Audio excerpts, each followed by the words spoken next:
Y'all know what time it is. It's going to be that time that we talk about what we need to talk about. Coming to you, the Hill Truth Live, baby. So enjoy this intro music. Enjoy this beautiful, beautiful track while we get everything situated and situated for you. Because, you know, I'm about to give you the Hill Truth and nothing but the Hill Truth, so help you. Yeah! We got a lot to talk about. We start momentarily.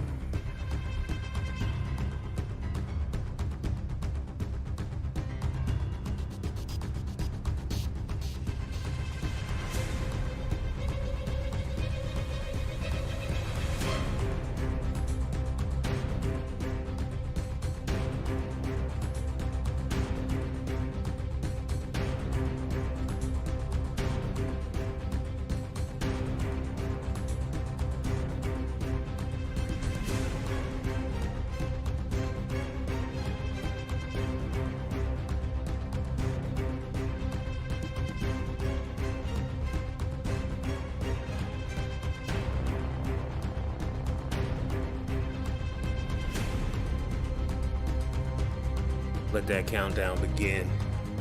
Count it down, hit that like button, you know what I mean? Subscribe if you're nasty, if it's your first time here, but we about to talk about a lot of things. We're about to talk about this PS5 Pro situation. We're about to talk about Switch 2 and the spec leaks and the back and forth bullshit that's been going on. We're gonna talk about this gaming media, and of course we are gonna talk about the bias from the gaming media. We also gonna talk about this whole Sweet Baby 8 bullshit that's been going on with this controversy. We're gonna get it all. Start your countdown right now, because it's finna get crazy up in here.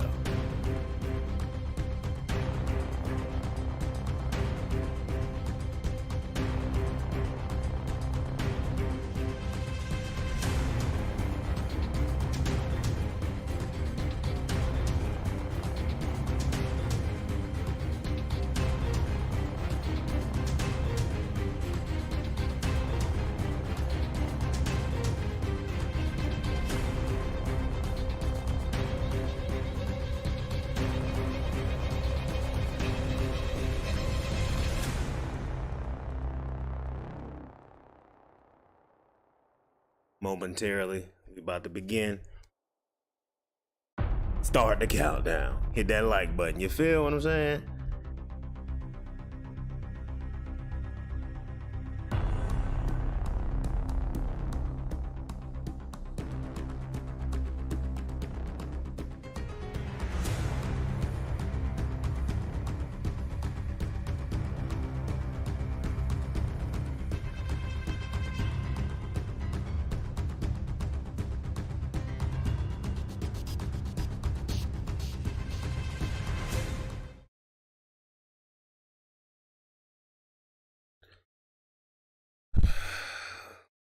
Well.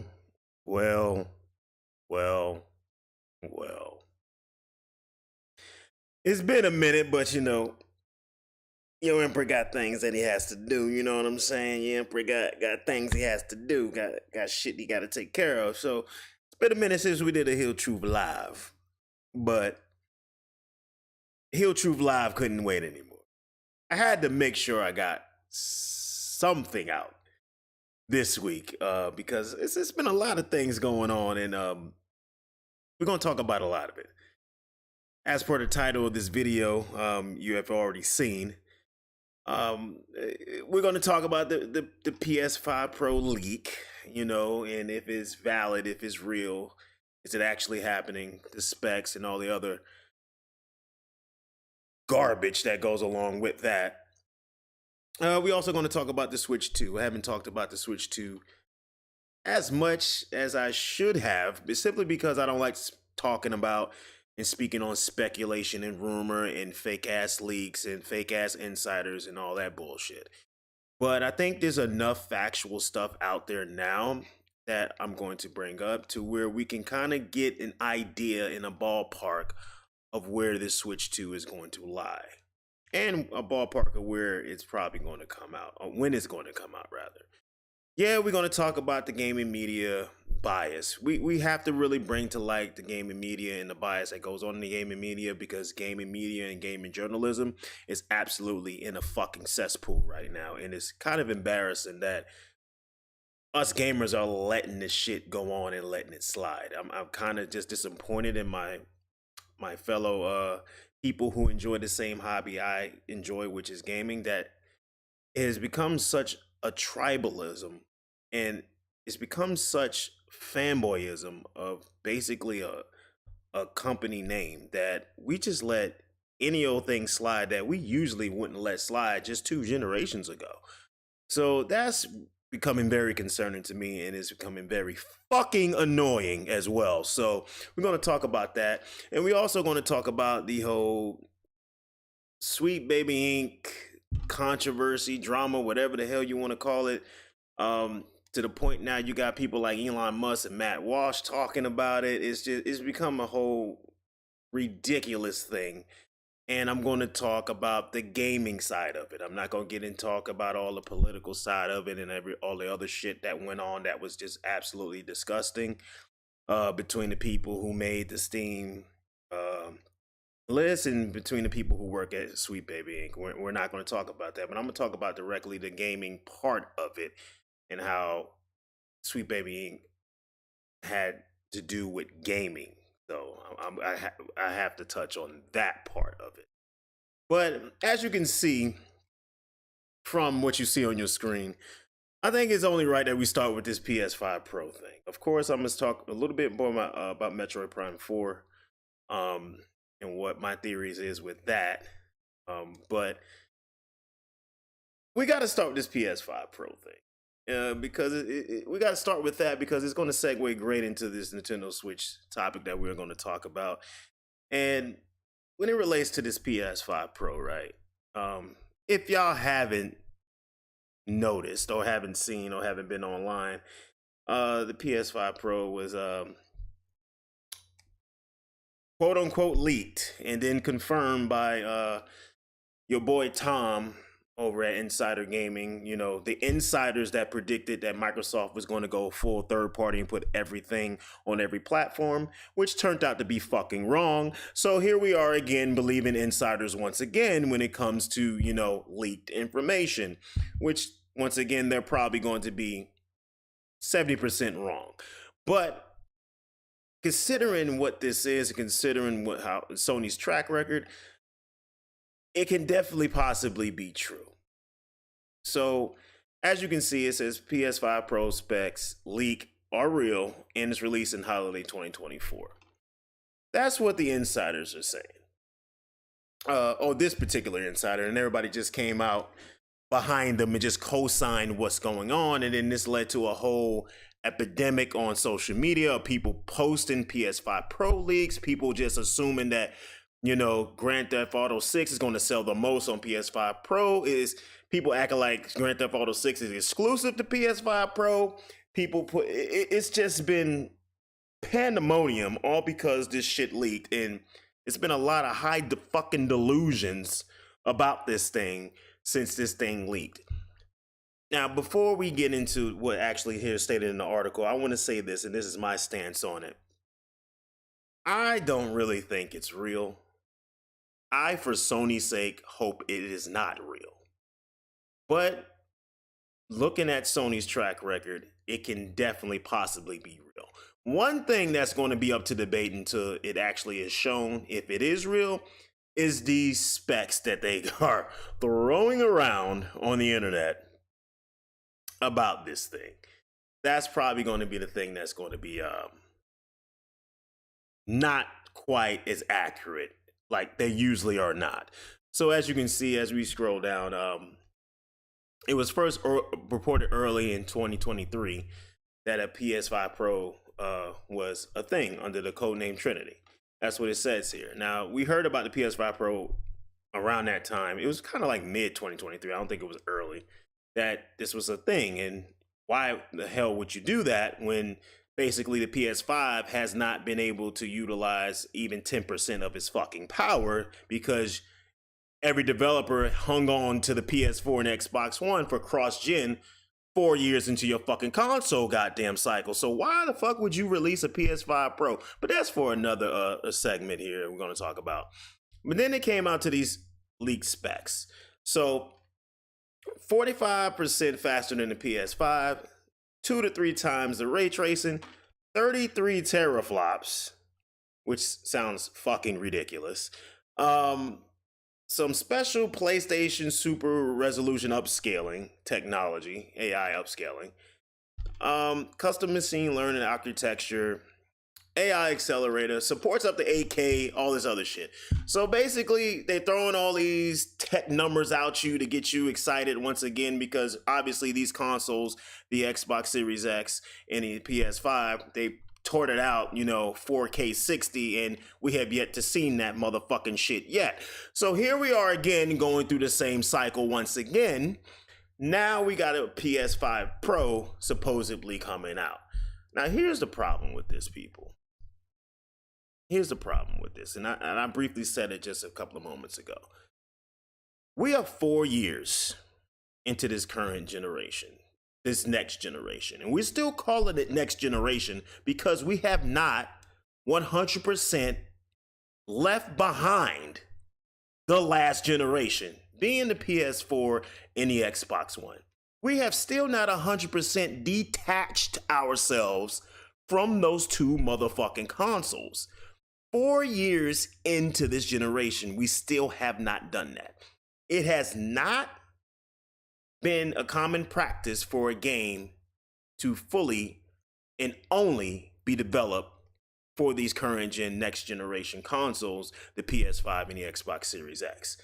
Until recently, obviously you got stuff like Tekken 8, Street Fighter 6, and other things like Dragon's Dogma 2 that is coming out.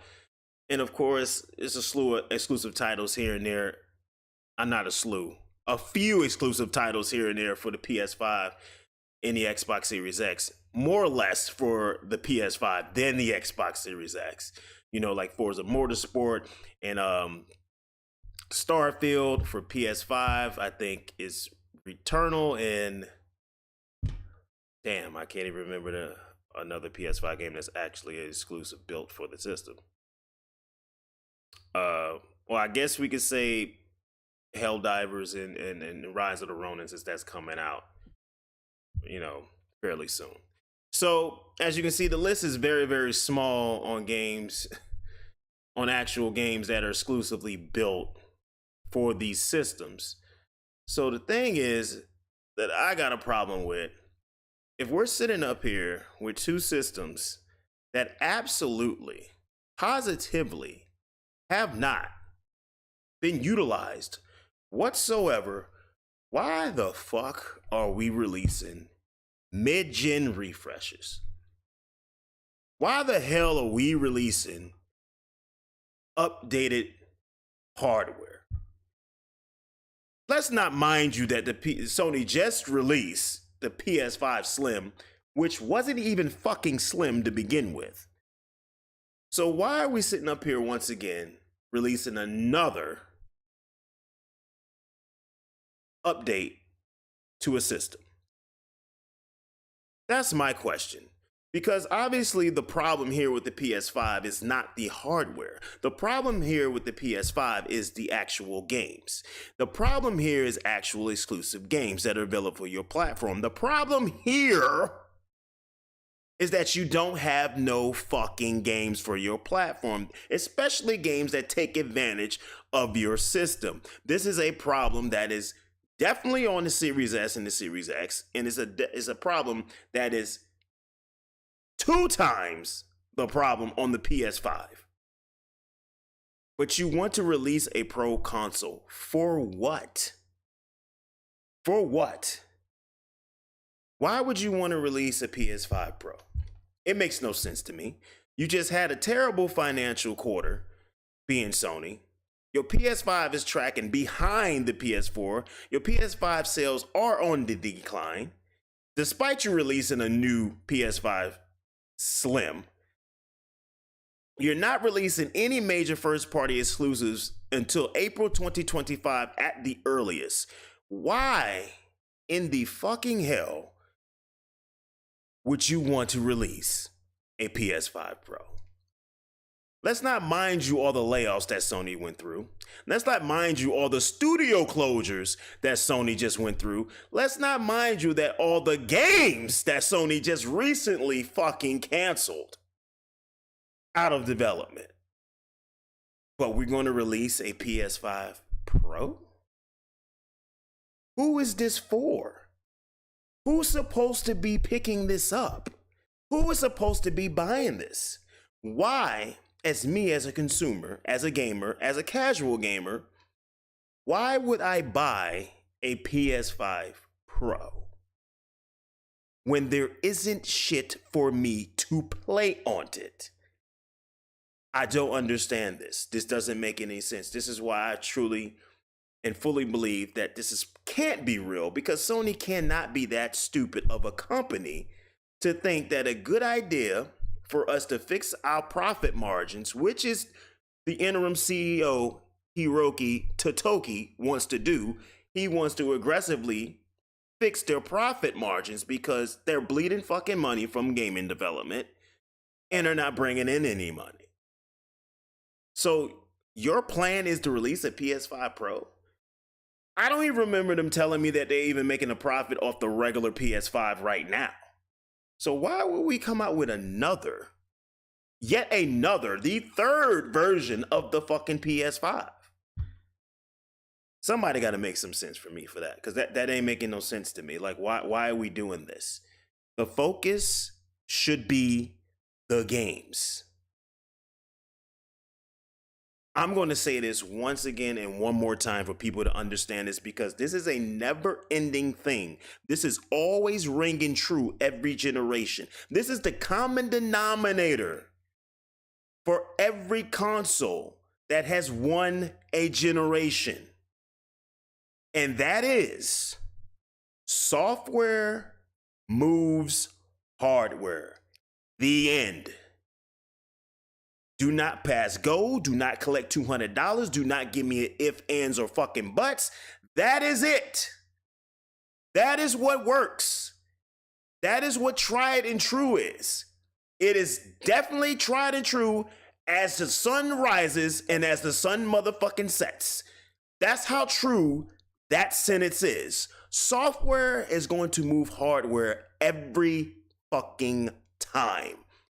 I don't give a fuck how many TFLOPS you got. I don't give a fuck how many fucking frames per second you got. I don't give a fuck what your resolution is. If you don't have the software, you ain't doing anything. Period. It is shown that every generation. PS2, even though it wasn't the better console than the 64, it had all the motherfucking games. It won. It won. Okay? The Wii, it had so many goddamn games, and it had a innovation with the motion controls. But the thing is, it had software that cannot be experienced on any other platform, even though the 360 and kind of the PS3 had revolutionary games for its time. None of them were doing what the Wii was doing. The Wii was putting out way more software than both of those consoles. Whether you like the software or not, it won. It's just simple as that. It's what's going to happen. PS4 had the better software lineup. It won. Do you see the common denominator here? Nintendo had a big fuck up with the Wii U. They came back. They focused on what? The software. And they focused on what? Something innovative, the hybrid console, which now is becoming the norm now. But that's for another topic. But they focused on the software. And guess what? They're on the verge of being the best-selling console of all time. I don't understand why people that work in these companies in the executive level don't understand that's how fucking simple this is. It's that fucking simple. You create the software, they are going to come. That's it. I don't understand why Microsoft, and I don't understand why PlayStation. Well, I do understand because they switched leadership from Sean Layton to the dumbass Jim Ryan. That's where they fucked up at. But I do not understand, and I never understood why Sony and Microsoft got into this frame rate and resolution war. There's no way these smart people that is in the executive levels that hold these positions really thought getting into this frame rate and resolution war was going to win them a console war. When the same thing happens every generation, if you have the best software and the most admirable software, the most wanted software, you are going to win. Period. It happens like that every generation. It's never going to change because the fundamental thing of why people buy gaming consoles in the first place is to play games.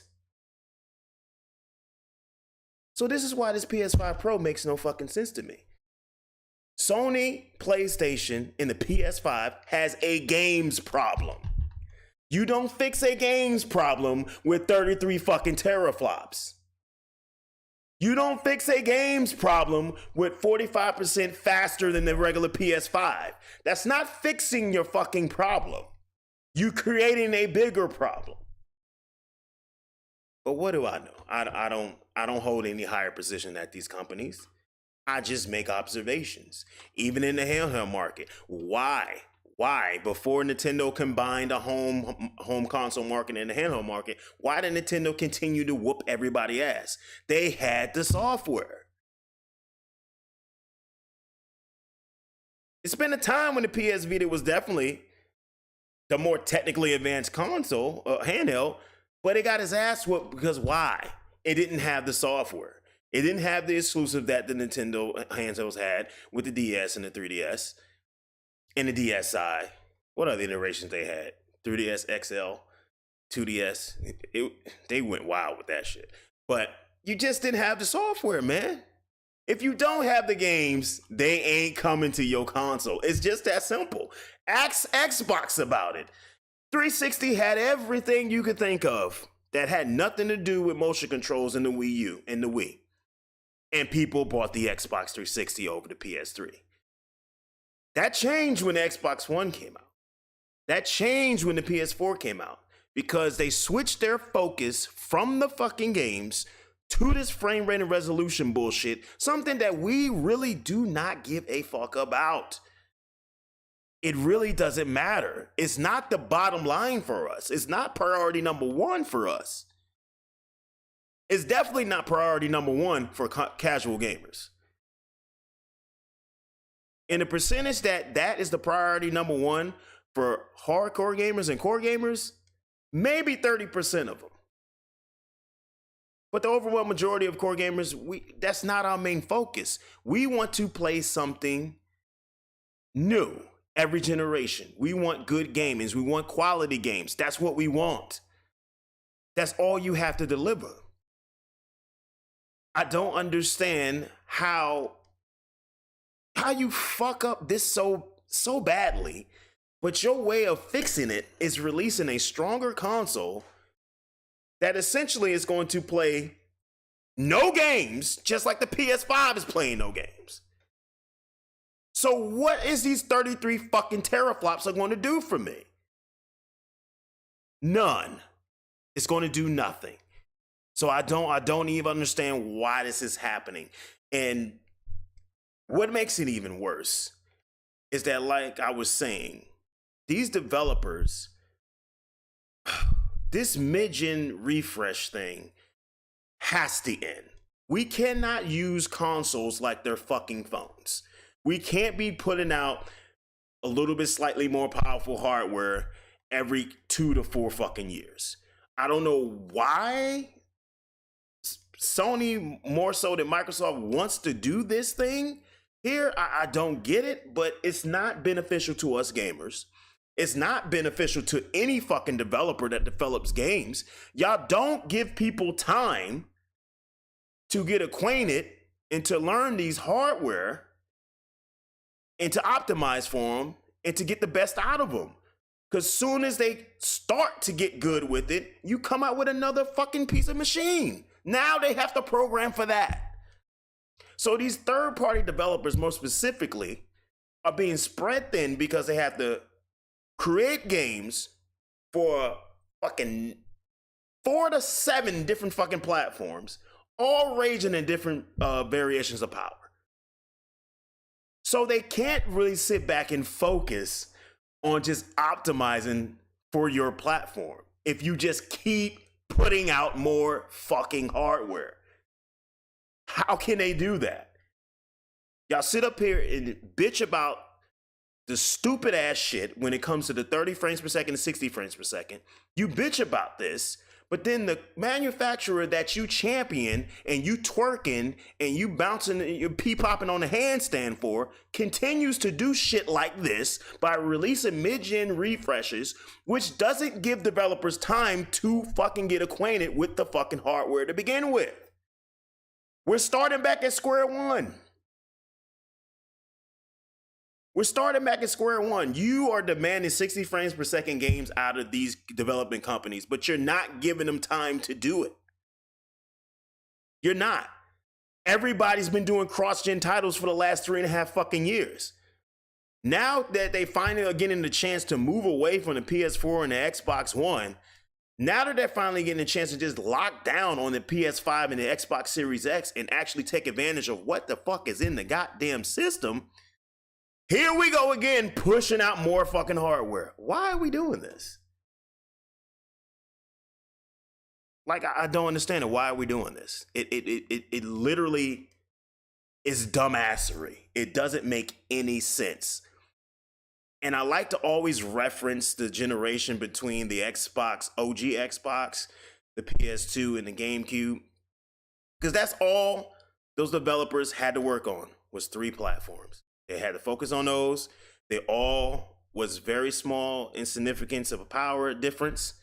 This is why that was like the best generation for third party, because all 3 systems mostly had all the third party games.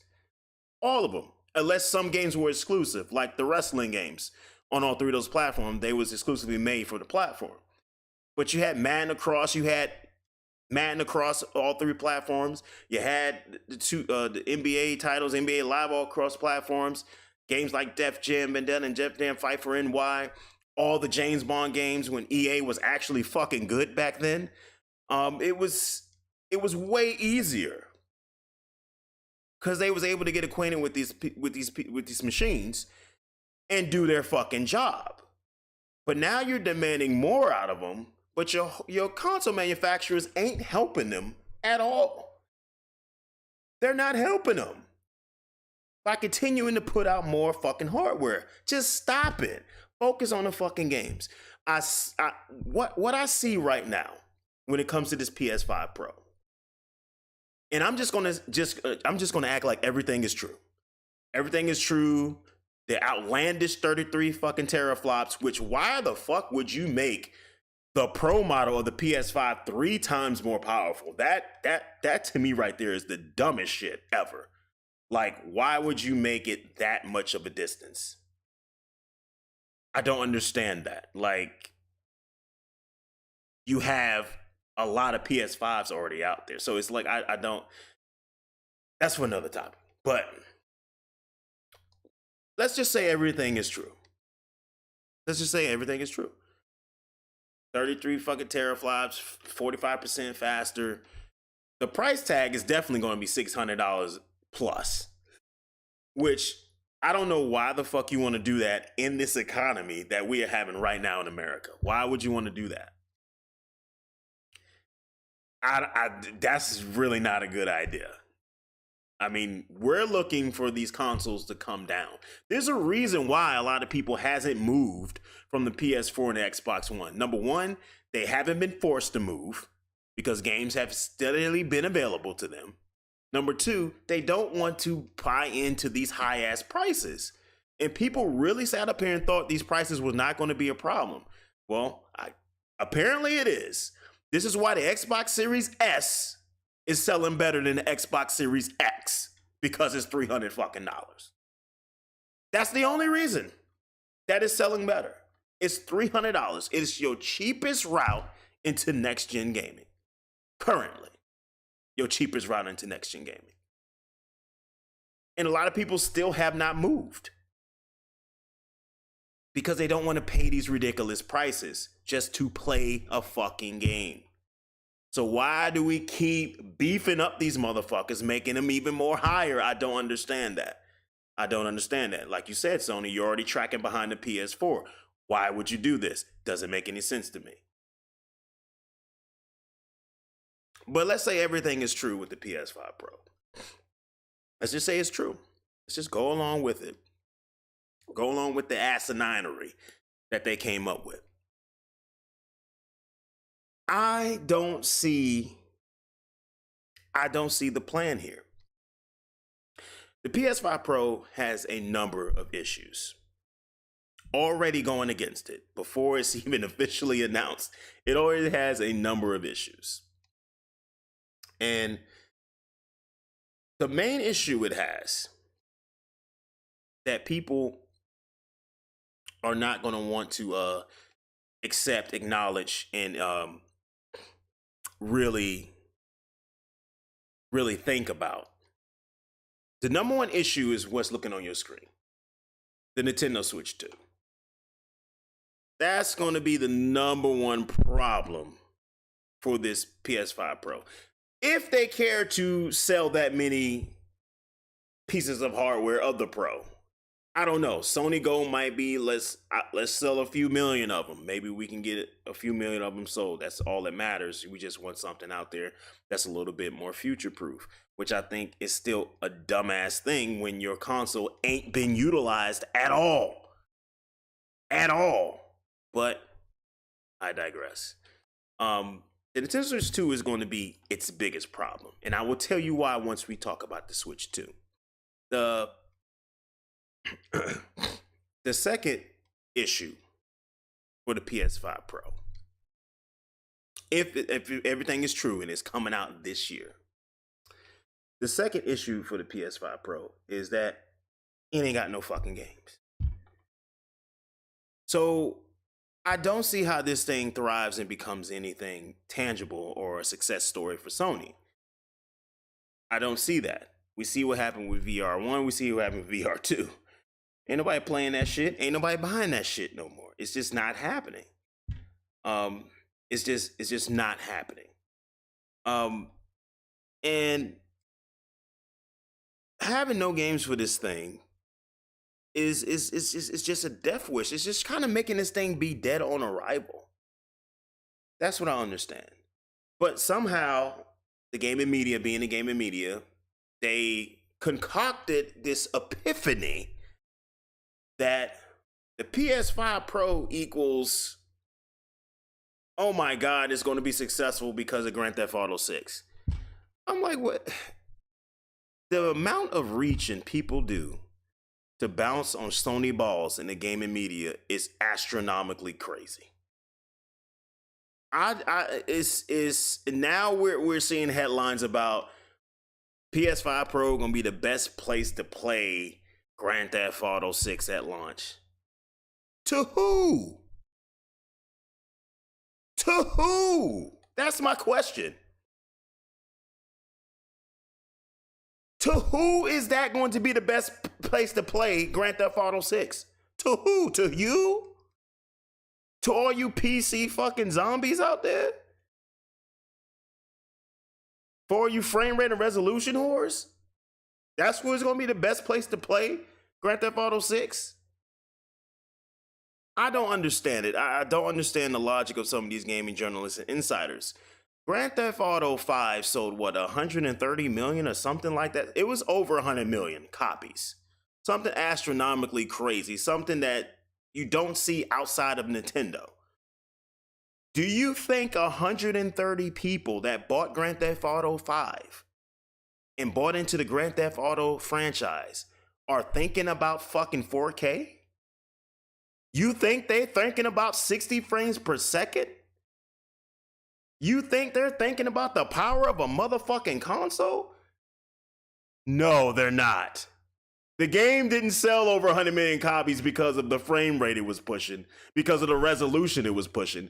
It sold over 100 million copies because people like to play the game. And they will play the game however they can get to play the game. And guess what? The cheapest way, as of right now, to play Grand Theft Auto 6 is the Xbox Series S, which is the best-selling version of the Xbox Series console.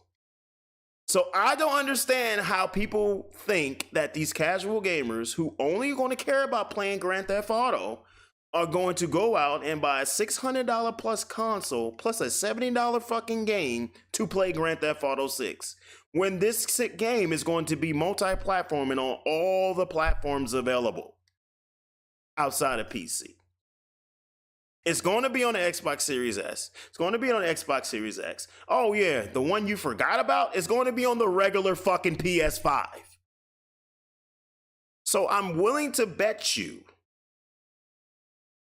every cent I ever made in my life that 90% of that GTA audience is going to buy the console that they can afford. I'm willing to bet 99% of that Grand Theft Auto audience is going to buy Grand Theft Auto 6 on a Series S, a Series X, or a regular PS5. I don't know where this magical fucking shit these goddamn gaming journalists think when it comes to Grand Theft Auto 6 and the PS5 Pro. These people don't care about that shit. They don't. I don't understand how y'all don't understand this by now. We've been pushing the same dumbass rhetoric about frame rate and resolution for damn near 7 to 8 years. The Switch showed you that people don't give a fuck about that. I'ma say it again. The Switch showed you that people don't give a fuck about that. Give me a quality game. I don't care if it's at 30. I don't care if it's at 720p. I don't care if it's at 60 frames. I don't care if it's at checkerboard 4K, upscale. Give me a quality game. I'm going to buy it. And the Switch has showed you that. So why are we still pushing this rhetoric about people in the masses giving a fuck about your 33 fucking teraflops? They're not. They're not. Hell, I'm willing to go out on a limb and say Grand Theft Auto 6 might sell better on the Xbox than it sells on the PlayStation. Why am I saying that? Because literally people are going to be able to play Grand Theft Auto 6 for $300. That's the only reason I'm saying it. They're literally going to be able to play Grand Theft Auto 6 for $300. That's it. Microsoft, everybody's shitting on Microsoft for having the Series X be this ultimate weak thing, even though that's bullshit. The Series X ain't this ultimate weak console like the media wants you to think it is. But, you know, making it an entry point, Microsoft was actually smart to do that. They were smart to do that. You know why they were smart to do that? They understand that it's going to be hard to get these people off these old consoles and get them to the new console. So we got to give them something that's affordable. That's going to make them say, okay, I can make the leap. It's not too much of a thing for me to spend $300. And they're going to reap the benefits as the generation goes on of that console being $300. This is why I think the Switch 2 is not going to be too much more expensive than the Series X. Simply because of that. So they're going to reap the benefits of it. I'm willing to put money on that. I'm willing to put money on that. Grand Theft Auto is most likely going to sell more on the Xbox than the PlayStation. Only because the point of entry to play Grand Theft Auto 6 is going to be cheaper on the Xbox. That's the only reason. That's it. That is it. I just don't understand why the media thinks that everybody that's going to buy Grand Theft Auto is just going to say, oh, a PS5 Pro, I'm going to go pay $600, $300 more to play Grand Theft Auto 6, or I could just pay $300 less to play Grand Theft Auto 6. Or if I just don't like Xbox, I could just pay somewhere $500 or under $500 to play it on the PS5. Oh, and don't let Grand Theft Auto 6 end up on the Switch too.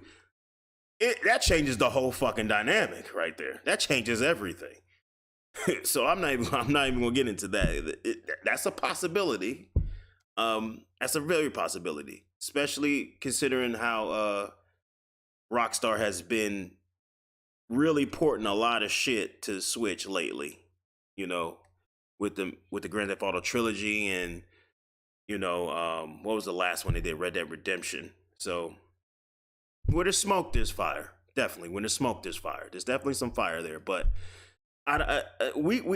These dream articles that I've seen nothing but these dream articles, these dream posts from wild rabbit fucking Sony fucking fanboys twerking about Grand Theft Auto 6. It's not going to play out that way.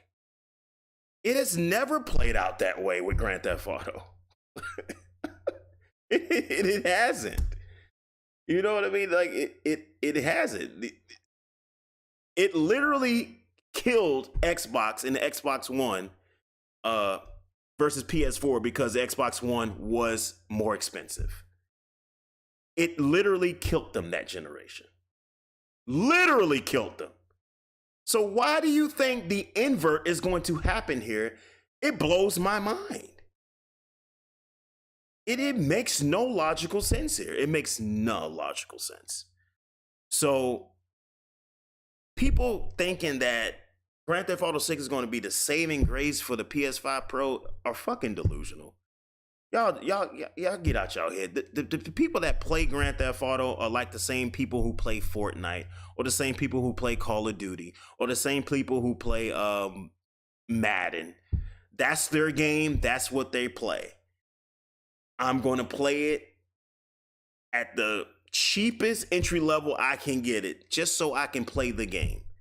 They don't give a fuck about anything else. You could keep your fucking teraflops, you can keep your goddamn gigaflops, you can keep your goddamn frame rate and resolution, your dynamic resolution, your upscaling, your ray tracing. They're not going to give a fuck. Does it play Grand Theft Auto? Yes, I'll buy it. I guarantee you there's going to be so many parents walking in there. Oh, I want to get the Grand Theft Auto 6. How's the cheapest way I can get it? Well, you can get it on PS5. The PS5 Pro is better, but you can't get it on Series X. How much is it? $300. Okay, I'll take it. I guarantee you that's going to be the situation that happens a lot. They're not going out there going to buy it strictly, I'm only getting Grand Theft Auto 6 on the PS5 Pro. No, motherfucker, that's not what reality is going to be. It's not. That's not going to be reality. And I don't understand why the gaming media is pushing shit like this. It's almost like they're being paid by the company to push dumbass rhetoric that makes no sense. I don't understand how a company that is literally crumbling before our eyes, that is PlayStation,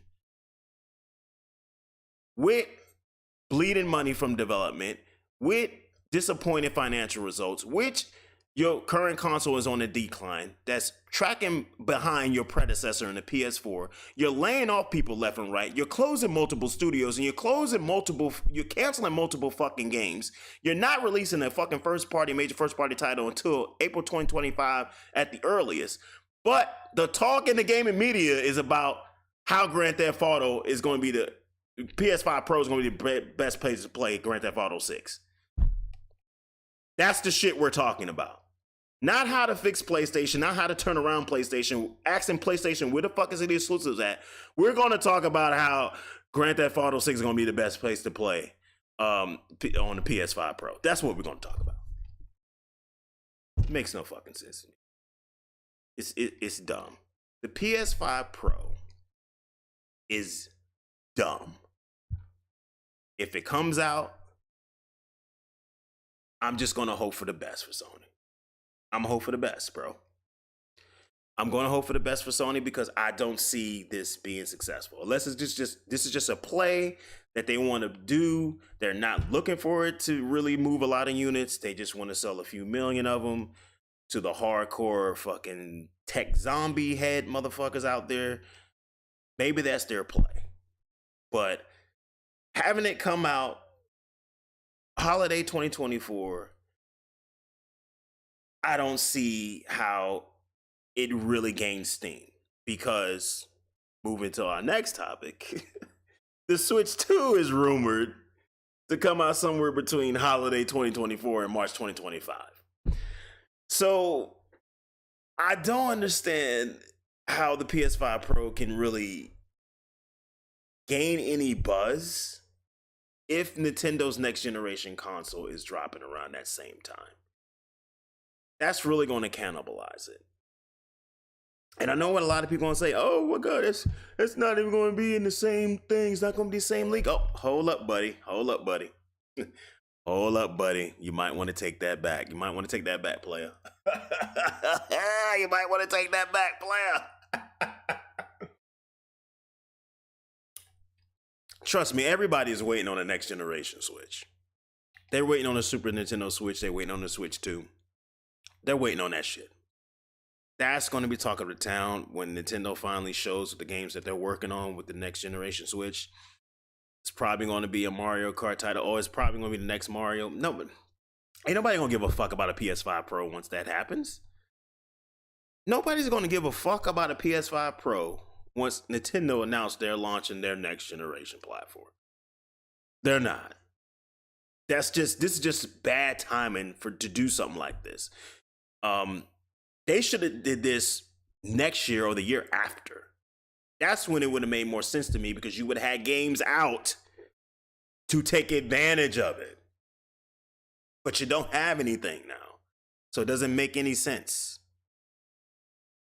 So, yeah, going up against the Switch 2, it's already going to be a hard thing to do. But now you're going up against the Switch 2 with no fucking games? It's impossible. It's impossible. You're only going to sell this to the people that literally worship at Sony feet. That's the only people that's going to buy this. That's it. The same people that bought a fucking remaster of a 3-year-old game earlier this year in January. That's the only people that's going to buy this goddamn PS5 Pro. Nobody else. Because, like I said, software moves hardware. And the software ain't there, player. And Hiroki knows the software ain't there. So whoever approved this shit, they need to be slapped. It was not a good business decision. But before the whole PS5 Pro fiasco, we had a different fiasco go on while I was away, which was these leaked specs of the Nintendo Switch 2. Once again, another leak. Once again, another drastically different tech set for the Nintendo Switch 2. So I'm going to try my best here to break this all down and just use the facts of what we actually do know. I'm going to use only what we know that is happening for sure. That has been confirmed by the horse's mouth themselves. So speculation, all this other shit, all these other people that be leaking shit, I don't care about that. We're going to talk about the things they're talking about, but their credibility is not going to play any factor in what I'm about to discuss when the Nintendo Switch 2 is concerned. I'm only going to line it up to what we actually know. That's what I'm going to do. I'm not going to line it up because they guessed something right fucking 4 years ago after guessing fucking wrong for fucking 30 times. We're not going to do stuff like that. This is not what this segment is going to be about. It's going to be about just lining up what we already know is going to happen, or we already know what's going on. So with that being said, the Nintendo Switch 2, specs came out recently again. I guess it was, what was it, about a week, maybe a little bit over a week ago. We had another leak spec list, or whatever the fuck you want to call it. And it was a big topic of debate on social media. A big topic of debate. And the one thing that bothered me the most is how, when it comes to Nintendo Switch 2, it's so misleading on what they tried to tell you what's actually going on with the system. Um, so that's what really bothers me more than anything is the information they give out that's obviously not accurate and obviously not true.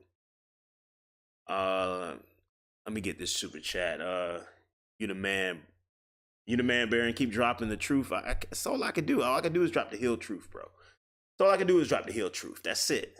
That's it. Hill truth all day, every day. That's all I do. So, it's just really annoying.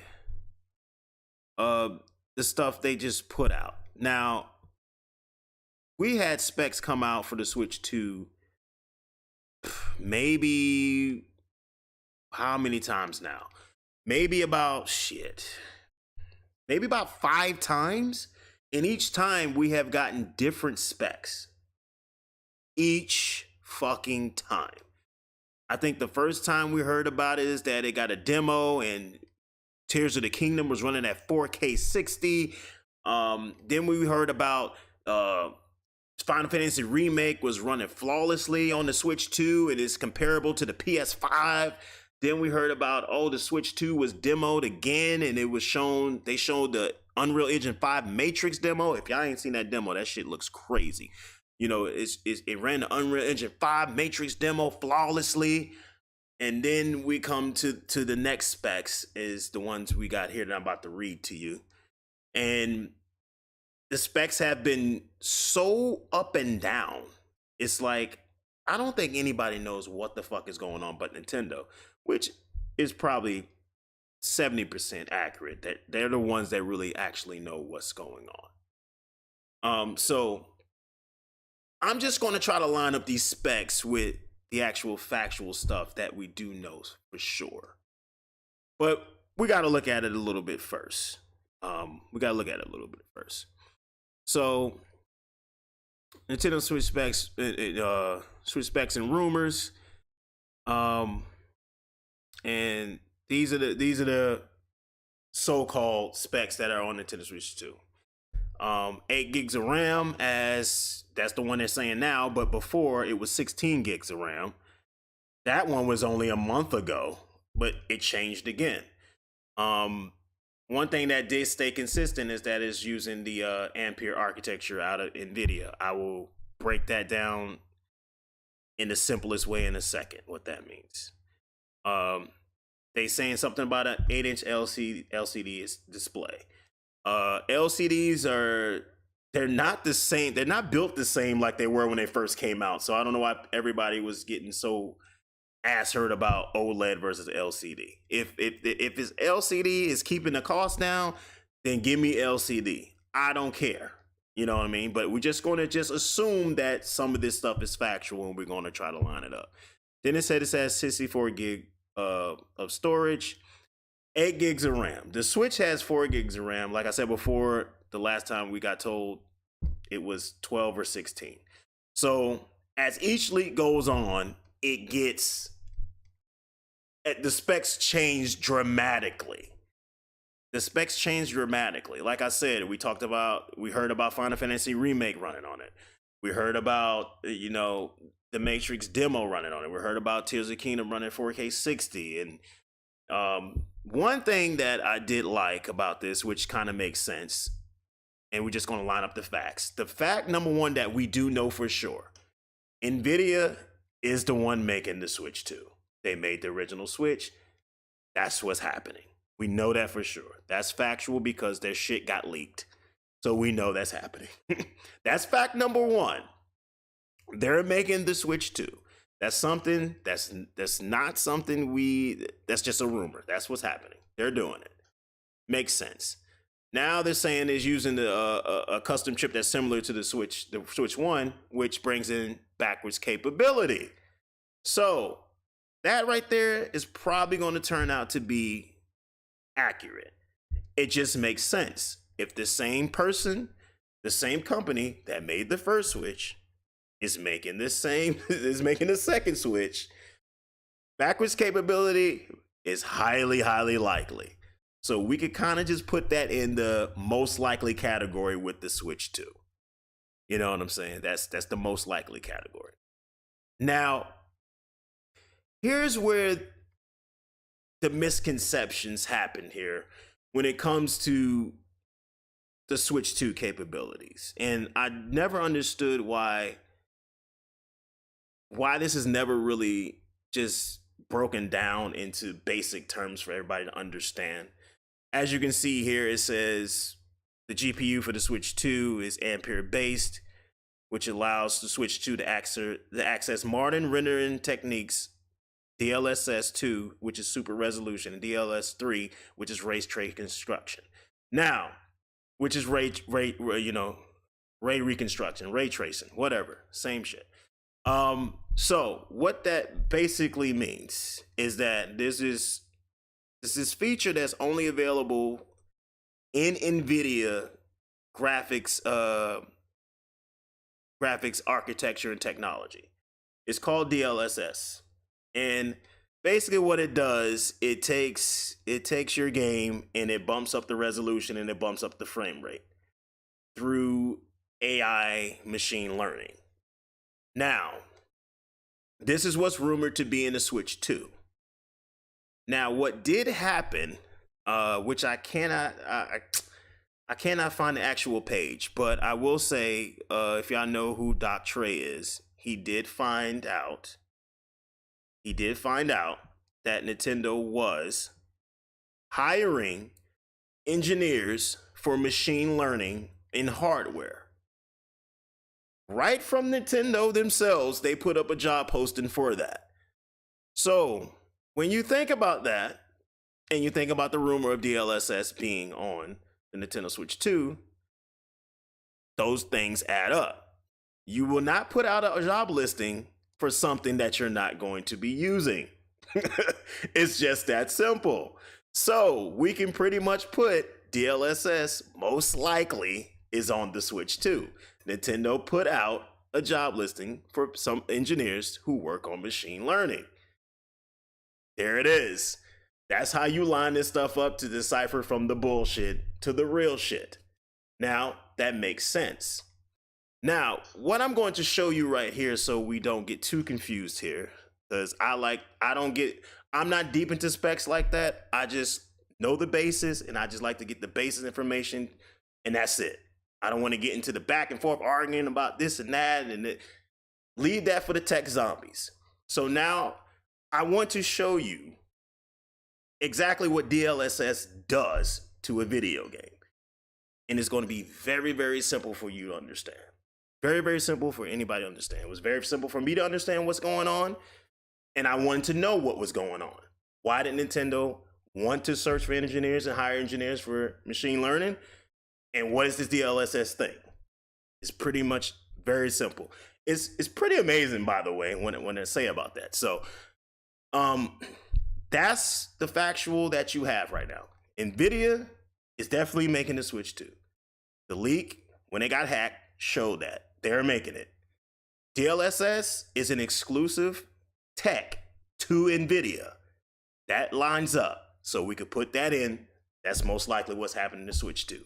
Nintendo themselves put up a job posting for an engineer in machine learning, which is what DLSS is. So we could put that in the most likely category. Now we just basically picking the pieces of what actually is factual and what's just made up in speculation. Now, with that being said there, we have to, and of course I would misplace my tab when I'm ready to show that. So now we have certain things that are in basically the most likely confirmed things that are going to happen in the Switch 2.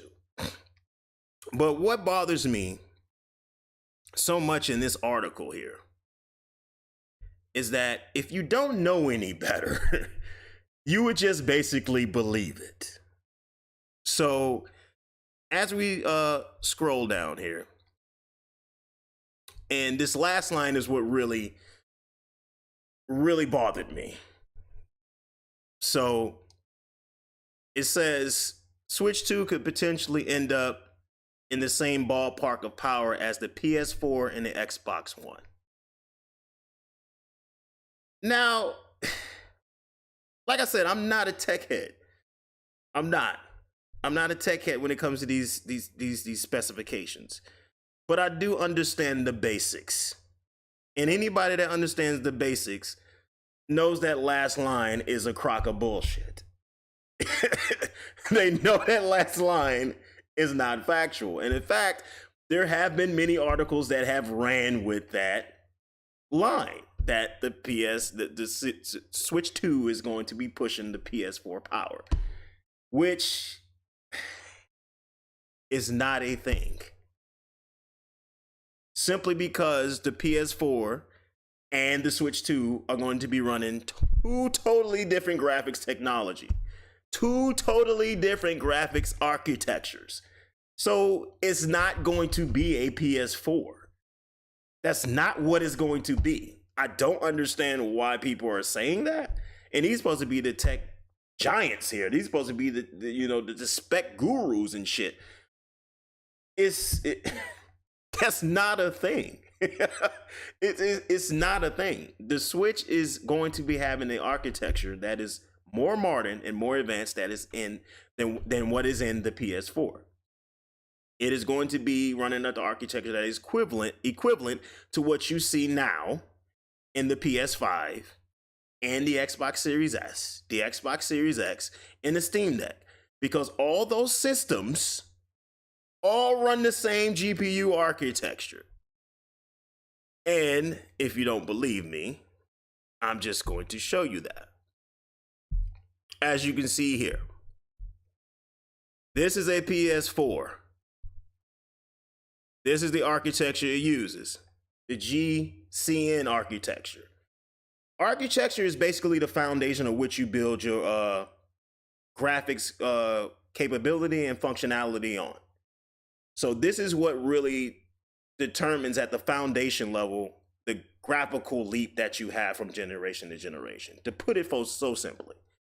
So as you can see, the PS4 runs this GCN architecture, which is from AMD, the people who makes that. Okay. Now, when we come to the Steam Deck, the architecture listed for the Steam Deck is RDNA 2, which is what every console uses today. Now, as we click on this site is very useful. We'll just click on it and we just scroll down to every single graphics card that uses RDNA 2. And bam, you see it here. Steam Deck again with the OLED, Series S, Series X, PS5, and that's probably the PS5 Slim. So now you're seeing at the foundational level of graphical capabilities, all of these consoles have the same foundation. The reason why all these games can look the same. Y'all following me, right? The architecture is what determines how the foundation of the game can look graphically, because the architecture dictates the functionality and the capabilities of the GPU. This is why when the Steam Deck came out, you've seen PS5 and Xbox Series X games on it, because it has that architecture.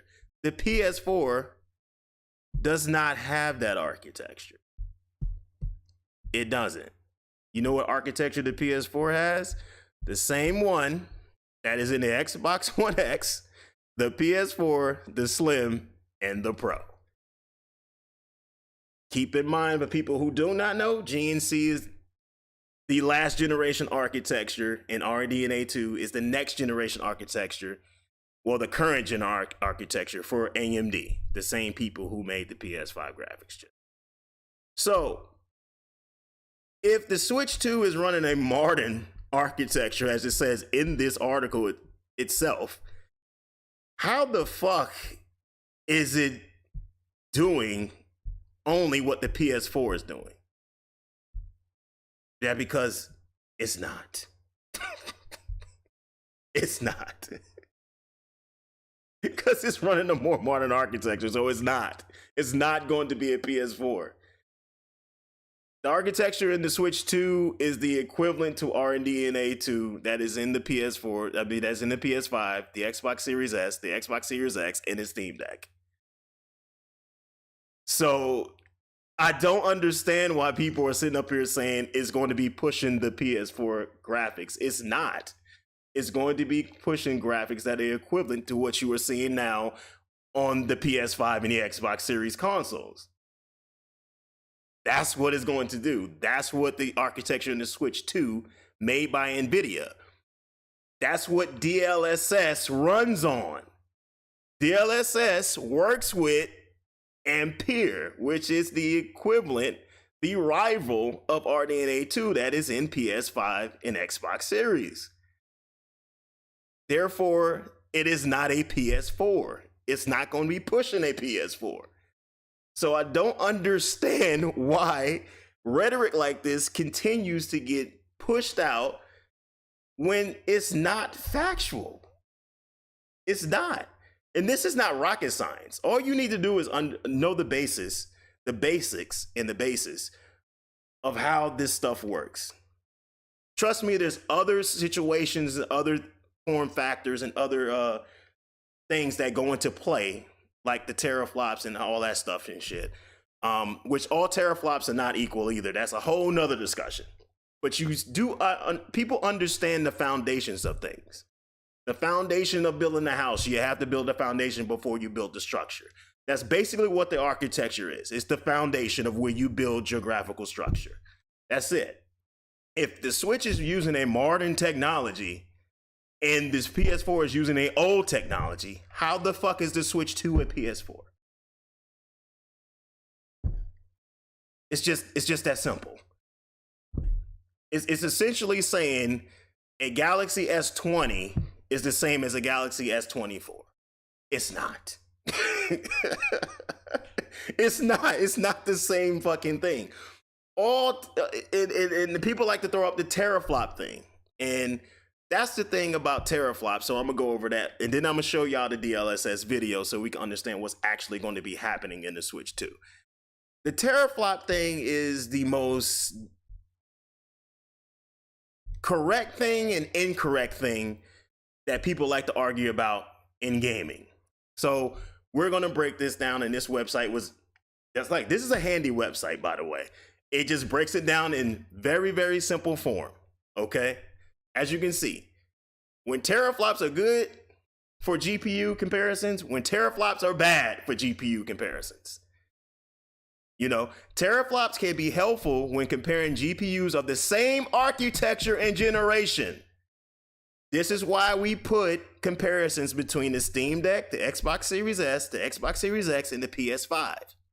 Since these GPUs are built using the same technology, they can generally predictably scale their performance with their teraflop count. That's the good part of how you compare teraflops.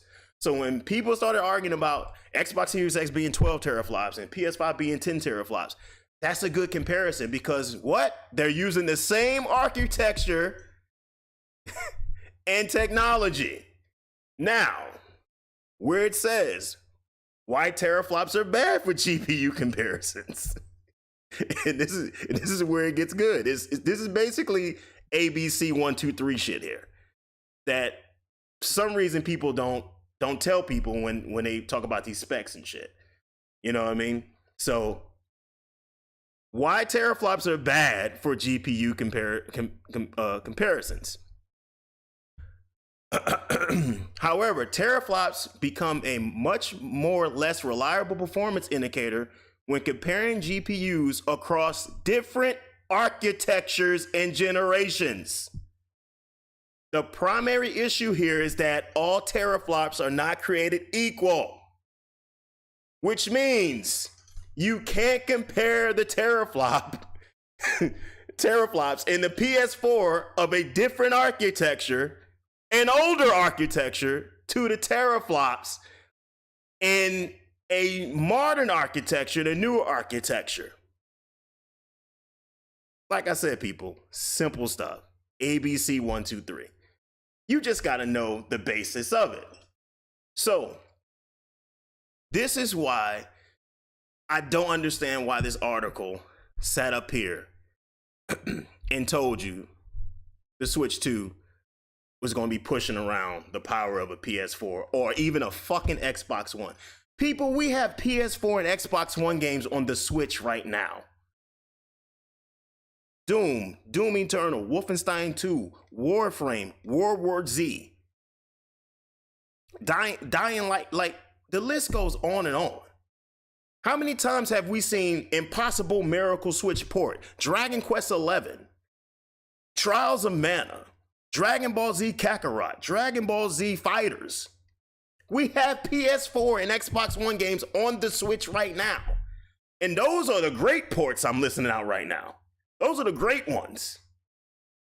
So how in the fuck can the Switch 2, which is pushing modern rendering techniques like DLSS on new architecture from, well, the latest architecture from NVIDIA, but pushing out the power of a PS4 and Xbox One? Come on, man. This is where people just start talking out their ass and they don't really know what the fuck is going on. That's the problem. And I'm gonna address Hard Work Legacy at the end of this. Now that y'all understand that when you compare in TFLOPS, you can't compare them unless it's the same graphic architecture and the same graphics technology. That's what the Series S, the Series X, and the PS5 and the Steam Deck have. So when we come up here, and I'm gonna show you again, so it just looks very simple. As you can see,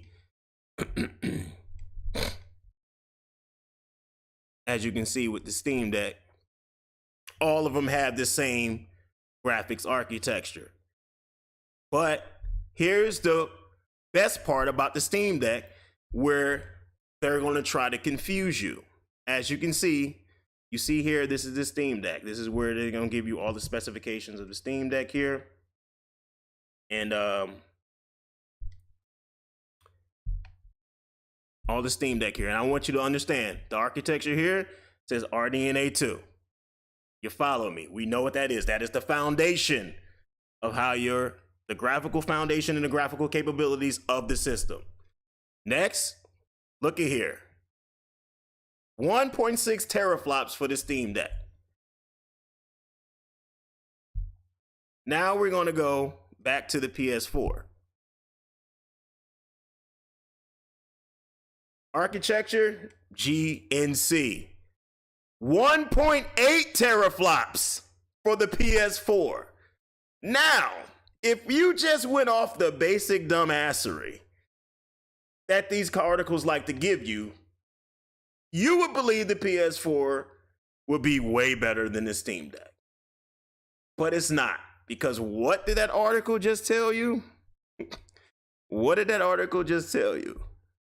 It just told you, why is it bad to just compare teraflops?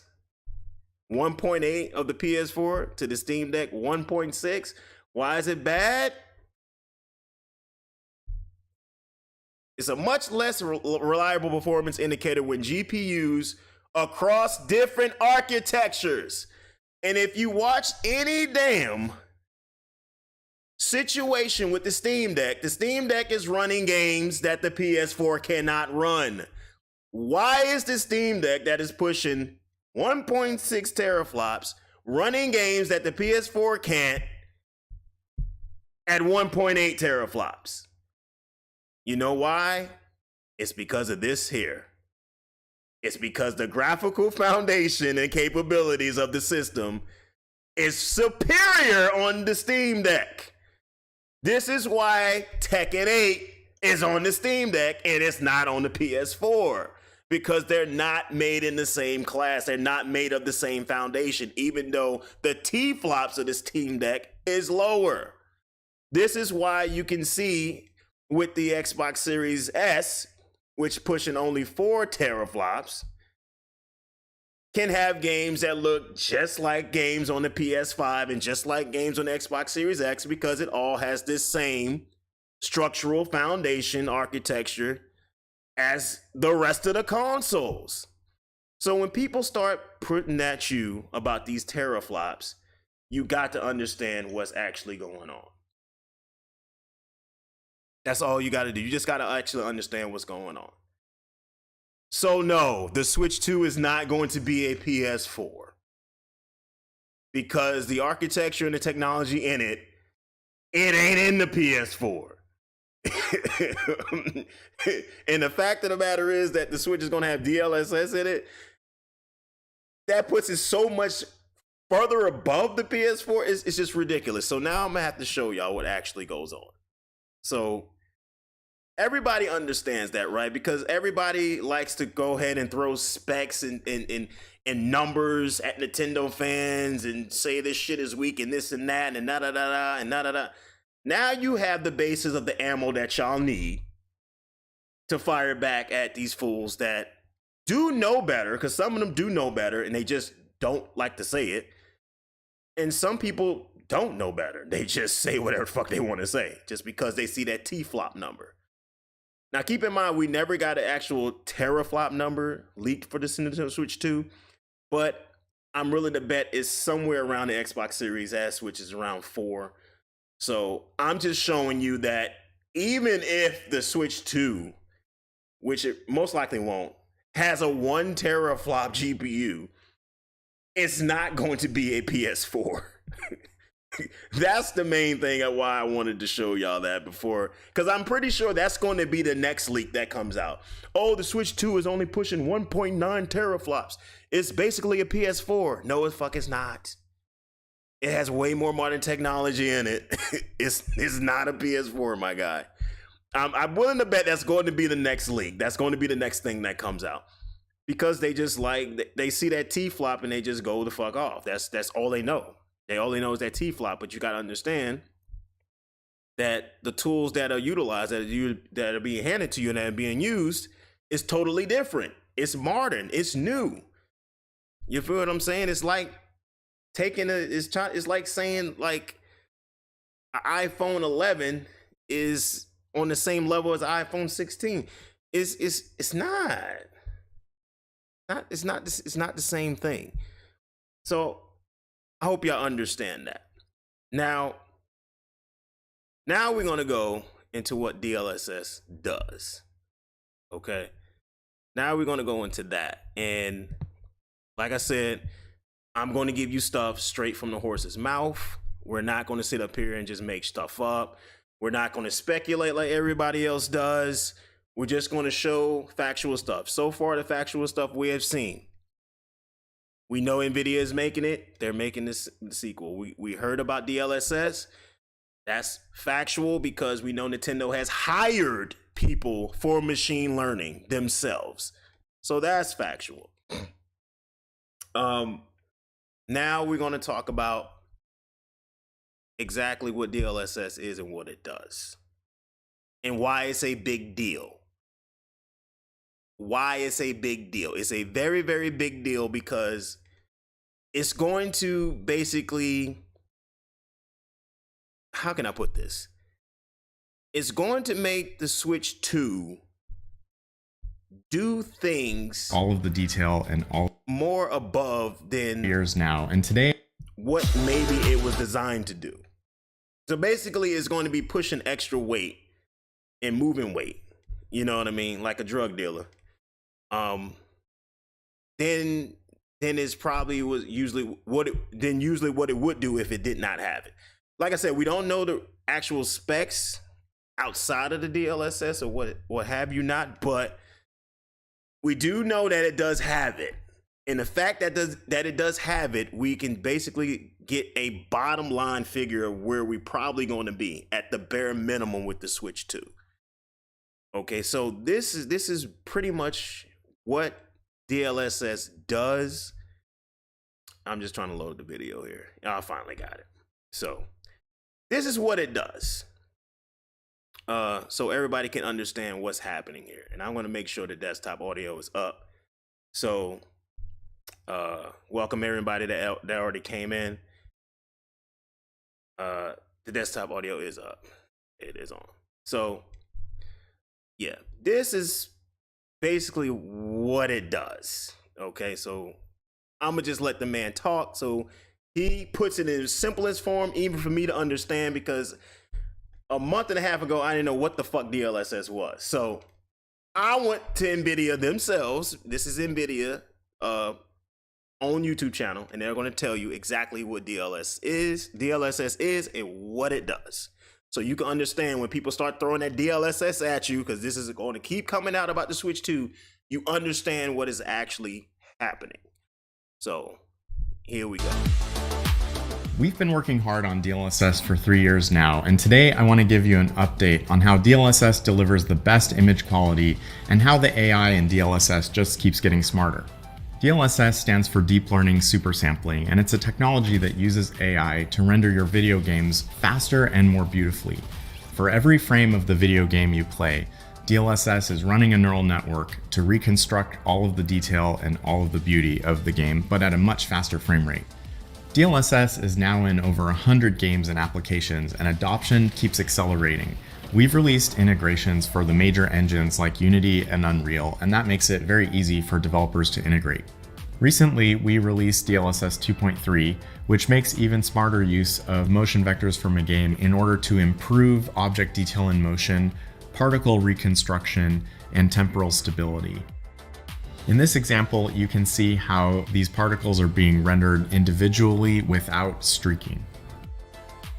Here, you can see more of fire ember particles without ghosting. In this example, you can see how this object is much more stable with less flickering. Now let me tell you about how DLSS works and why we built it the way we did. Before DLSS, there was spatial upscaling. Spatial upscaling has been around for a long time. In fact, your television can do it, and it's a pretty common option in a lot of games. Games have in-game resolution scaling, bilinear interpolation, bicubic interpolation, Lanczos interpolation, FSR. It's almost over. And we've offered a scaling and sharpening option in our Game Ready driver for some time now that works on all GPUs without any game integration at all. But spatial upscalers come with limitations. They work frame by frame, treating each frame as a separate image and then adding more pixels. They can add more pixels this way, but they can't add more detail, and so the results are often blurry, and they often have more temporal artifacts such as flickering and crawling. DLSS is a temporal method, and it uses information from multiple frames to provide increased detail with less flickering. If nothing is moving, it's easy to use information from multiple frames because you can just stack the frames together and get more detail. But of course, when you're playing a game, things are moving and the appearance is changing, lighting and shadows. It's not so straightforward. DLSS combines AI with geometric motion vectors to make smarter decisions about what information we can reuse from prior frames. Take a look at this example from Control. On the left is the input to DLSS. It's very low resolution and aliased. And on the right is the output from the algorithm with lots of detail and temporal stability. Here's an example of the power of DLSS versus spatial upscaling. This is DLSS in performance mode compared to spatial upscaling in ultra quality mode. The spatial upscaler is running at 77% of the resolution, which means that for every 1 pixel input, it's producing 1.7 pixels of output. On the right, we have DLSS running at 50%, meaning that for every 1 pixel given to DLSS, the algorithm must produce 4 pixels of output. DLSS does more than twice the work and gets a better result. That's the power of AI and temporal methods. So there you go. That was the long-winded version, but I wanted to make sure y'all understood exactly everything he said. That's from NVIDIA themselves, what it does. So basically what it does, it takes the information that's already given to you, so the frame rate and resolution of a game, and then it just bumps it up to, it basically supercharges it and bumps up the resolution and bumps up the frame rate. It basically upscale it to this crazy, this crazy number in most cases. So another video that can really show you how it happens without a bunch of dialogue is just basically a video showing you how it works. It's this video here. As you can see, they'll show it on the left, and then they see when DLSS is actually applied to a game, how it bumps up the resolution and the frame rate. So it's a very interesting technology. I didn't think any of this was actually something that was actually something you can do, but leave it to tech wizards. So this is what's going to be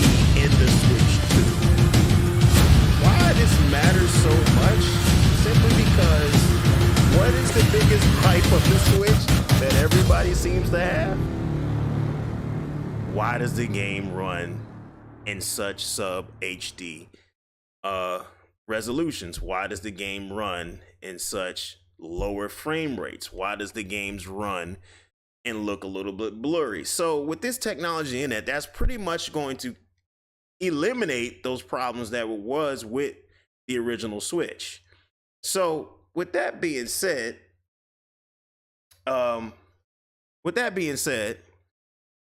Switch 2 is going to be a motherfucking monster. Switch 2 is going to be a motherfucking monster, y'all. Simply because this technology in DLSS is only available in NVIDIA technology. You know, there's a rival technology that AMD has. I forgot what it's called. I think it's called FSR or something like that. But it's not as good as DLSS. So this is something that's going to be in the Switch 2 that's only going to be available in the Switch 2. It's not going to be on the PS5. It's not going to be the Xbox Series X or S. It's not going to be on the Steam Deck. This is a feature that's basically going to be a secret sauce for the Switch 2 that's only going to be available on the Switch 2. Only going to be available on the Switch 2. There are different versions of DLSS, and basically I showed you the videos of what I believe are going to be the version of DLSS that's going to be in the Switch 2. I think they're up to 3.5, but I think 3.5 came out about 6 to 9 months ago. If we're going to believe the leaks and just imagine the leaks are real, the Switch 2 would had to been done and complete. The specs had to be done and complete by the end of 2022. The video I showed you is for DLSS capabilities up to the end of late 2022. So everything you've seen in the video is what DLSS was doing all back in late 2022. There's new versions of it that can do more, but those came out in 2023, and one of it, 3.5 thing came out just a few months ago, like 6 to 8 months ago. So highly unlikely those versions will be in Switch 2, but you're not going to need them. You're not going to need it anyway. You know what I'm saying? And plus, knowing how Nintendo like to do customizations to their consoles and graphics and the CPU and everything when it comes to the specs, it might end up being in there anyway. You know what I mean? I think that was in the leak anyway, that they said DLS 3.1 is going to be in there. We'll see. But you see what happens here with the DLSS. It just basically bumps up the resolution, bumps up the frame rate. Why did I show you this video and why does that matter? It ties back in to the initial leaks that we heard. We heard about Final Fantasy VII Remake running on Switch 2, basically running very comparable to the PS5. How is that possible? Probably due through DLSS. We heard about Switch 2 running the Unreal Engine 5 Matrix demo. How did this small console probably do that? It's probably because DLSS. You feel what I'm saying from? So now these things are starting to tie in with certain things. You know, obviously people put out there about the RAM and the CUDA cores and all other shit. I'm not believing none of that shit until we actually get the system announced and put out. We're not going to know those things. But all this stuff is lining up. We heard about Tears of the Kingdom running at 4K 60. What did you just see that DLSS does? DLSS bumps up the resolution and the frame rate of games. So it kind of lines up that, hey, Nintendo put out this job listing for machine learning. The new technology in the Switch 2 is machine learning DLSS. We heard about Tears of the Kingdom running at 4K 60. We heard about Final Fantasy VII Remake. We heard about the Matrix demo. All these things tie into each other, so we could probably put that in the most likely case this is happening on the Nintendo Switch 2. This is what happened on Nintendo Switch 2. So this technology is going to make the Switch 2 an absolute fucking monster. An absolute monster. It's going to make it future-proof simply because they're not going to have to work as hard to get these games to work on the Switch 2 when it comes to these third-party ports. Because the Switch is going to have a more modern technology, more modern architecture is going to have this DLSS technology that's not going to be on the PS5 and the Xbox Series consoles. The PS5 Pro might have something like this, but the base models don't. You know, and obviously the RAM is going to come into play and all that other shit. We just don't know what the number is. We just have it's going to be somewhere between 8 and 16, whatever happens. For comparison's sakes, the Steam Deck has 16 gigs, so maybe they'll go with that. You know, the Switch had 4 gigs, and we had games that looked like Super Smash Bros. Brawl, Super Mario Odyssey, you know, and Tears of the Kingdom at 4 gigs of RAM. So just imagine what they can do with up to 12 and 16. Just take that into consideration. But it's going to make it very easier for third parties to make these games.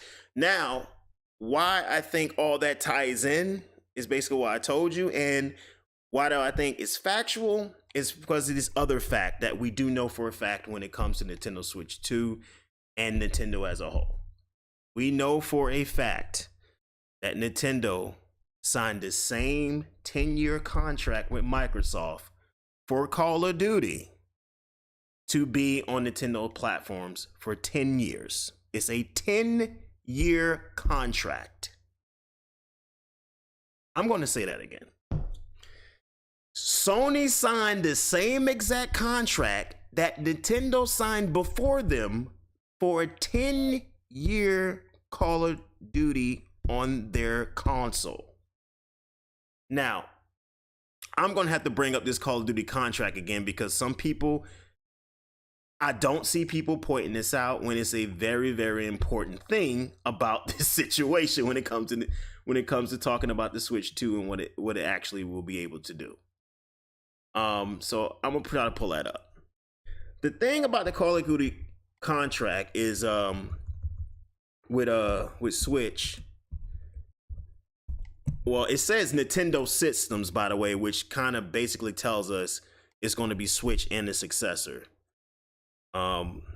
It's the wording of the contract that people just didn't really talk about. It kind of basically told you all you needed to know if you just took the wording of the contract. You know what I mean? And I just found this, so I'm gonna pull it up here, so everybody can see it, so we can evaluate it together. So the thing that the part of the contract that people are just they're not reading the contract that was signed. So this is the press release they put out after Nintendo signed the contract for Call of Duty. And it reads, Microsoft and Nintendo have now negotiated and signed a binding 10-year legal agreement to bring Call of Duty to Nintendo players. Notice they didn't say Switch. They said Nintendo players. Hint, hint. The same day as Xbox with full feature and content parity. So they can experience Call of Duty just as Xbox and PlayStation gamers enjoy Call of Duty. I'm going to read that part again because some reason nobody looked at this part of the contract and said, this is very interesting that this is worded this way. I'm going to read it again. They signed a 10-year binding legal agreement to bring Call of Duty to Nintendo players the same day as Xbox with full feature and content parity. So they can experience Call of Duty just as Xbox and PlayStation gamers enjoy Call of Duty. Now, people, congregation, if you will. Congregation, if you will. I don't know about you, but that is worded a specific way to imply a specific thing. That this is not going to be a Switch version of Call of Duty. This is not going to be a special version of Call of Duty. It's going to be the exact same Call of Duty game. I don't know about you, but a PS4 ain't gonna be able to have feature and content parity with a next generation Call of Duty game. That's not going to be a thing. It can't. The PS4 is not going to have 10 more years of Call of Duty. So my question is, again, to ask you, after you've seen all the evidence that points to only the factual things that we know, how the fuck is the Switch 2 pushing a PS4 power? How the fuck is the Switch 2 a PS4? Never mind that there's PS4 games on the fucking Switch today, and games are still releasing on Switch and PS4 as we speak. How the fuck is the Switch 2 pushing the ballpark of a PS4? I can guarantee you that Call of Duty is not going to be in PS4 for 10 more years. I can guarantee you that. Yes, Pacific. That's how I say the word. Suck it up. That's how I say it. I deliberately say it that way. So just answer me this. How is the Switch 2 using a whole different modern architecture that is in the same line as the PS5 and the Xbox Series X, has new DLSS technology that's only available on NVIDIA? Nintendo hired a machine learning engineer for Switch hardware, and they have a 10-year contract that is full feature and content parity with Xbox and PlayStation players. How the fuck is the Switch 2 a PS4? Oh, that's right. It's not. It never was, and it's never going to be a PS4. Why? What did that thing tell you? What did that page tell you? Why TFLOPS is a good comparison and why TFLOPS is a bad comparison. Now, see, that's the only thing that I really that's not the only thing. That's one of the many things that I have a problem with when it comes to the gaming media and how we're going to move into this next topic right here, into the gaming media bias. They are deliberately telling you and selling you that the Switch 2 is basically going to be a PS4 when the evidence and the leaks that they use are telling you that is not going to be a PS4. So why are people deliberately telling you stuff that ain't factual? Why are we running rhetoric once again that Nintendo is cheaping out and using weak hardware when that is not the case whatsoever when it comes to this Switch 2 based on only the facts that we have? Notice I didn't touch on the RAM, I didn't touch on the CUDA cores and all the other shit they had posted up there. I only touched on what I know and what's factual that cannot be disputed. That is it. So at the bare minimum, when it comes to the Nintendo Switch 2 and the capabilities, you can be at ease. You can rest. Matter of fact, you can sleep motherfucking well. You ain't really got nothing to worry about. This is probably going to be the console that's going to probably get the most third-party support Nintendo has ever had since the Super NES. I'm willing to go out on a limb and say that. Simply because of the modern technology it has, and it's going to be the ease of use for them to port games over. It's going to be simple. And the fact of the matter is they don't want to be left out this time with the Switch, so they're probably going to be on it day one. They're going to be on it day one. You're basically looking at, and this is a broad range, you're looking at something above a Steam Deck all the way up to the PS5. That's a broad level, but we're not going to know until Nintendo actually shows us, or even when Nintendo releases it, when people finally bust it open and tear it down. That's when we're probably definitively going to know. But based on the information that you already have and the factual stuff you have, that's where we're going to be. And the other caveat in this is that we know it's going to be a hybrid. So the stuff they're talking about now can probably only be in handheld mode. Because we know we're going to dock the motherfucker, and when you get dock mode, you get enhanced performance and enhanced capabilities anyway. So that's another factor in the whole damn thing. We don't know how dock mode is probably going to work this time. They might tweak it around to where dock mode can get even more extra performance out of the system. We don't know. We really don't know. We're in the dark. So I think that's what really the reason why we got so many up and down tech leaks, spec leaks, where it's all the way high up to PS4 or we all the way down to PS4 and Steam Deck. It's been so over the place because obviously I think the leaks are really probably conflicting handheld mode and dock mode. That's number one. Number two, people just don't know what the fuck they talking about. That's number two. Number three, people really don't know. They're just speculating. But based on what we do know and what we have seen and what the facts that I presented to you that cannot be disputed, y'all don't have nothing to worry about. There's nothing to worry about. This thing is going to be a fucking beast. It's going to be a beast. It's going to be a hybrid console. Don't worry about the T-flop count. We just went over why the T-flop count is not a good comparison when it comes to last generation consoles, because they're running totally two different architectures and graphical capability technologies. Two totally different.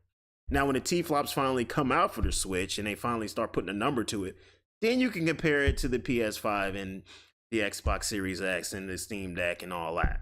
But keep in mind, the Switch still has this DLSS technology that's not available in those systems.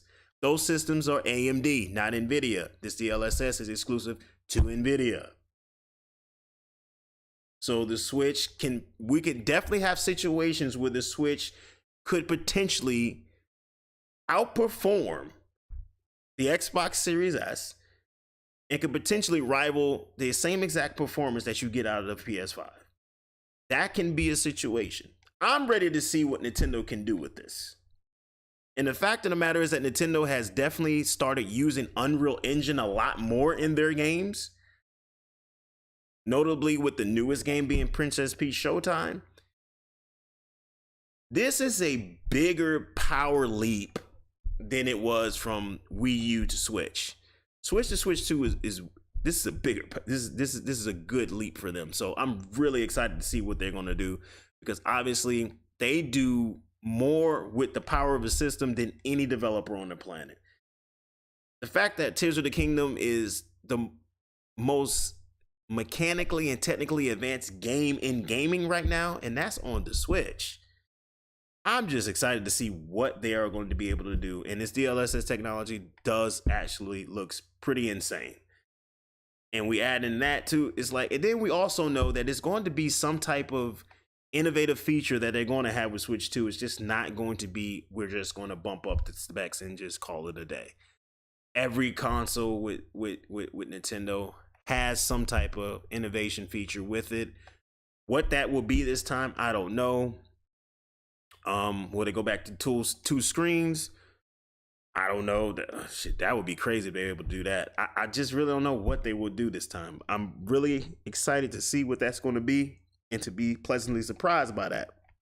So don't worry about the Switch 2.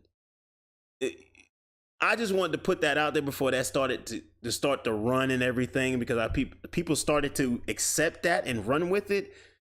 And it's like, no, people, that's not what it is. That's not what's happening here. Like that's not even factual based on the leak that they gave you.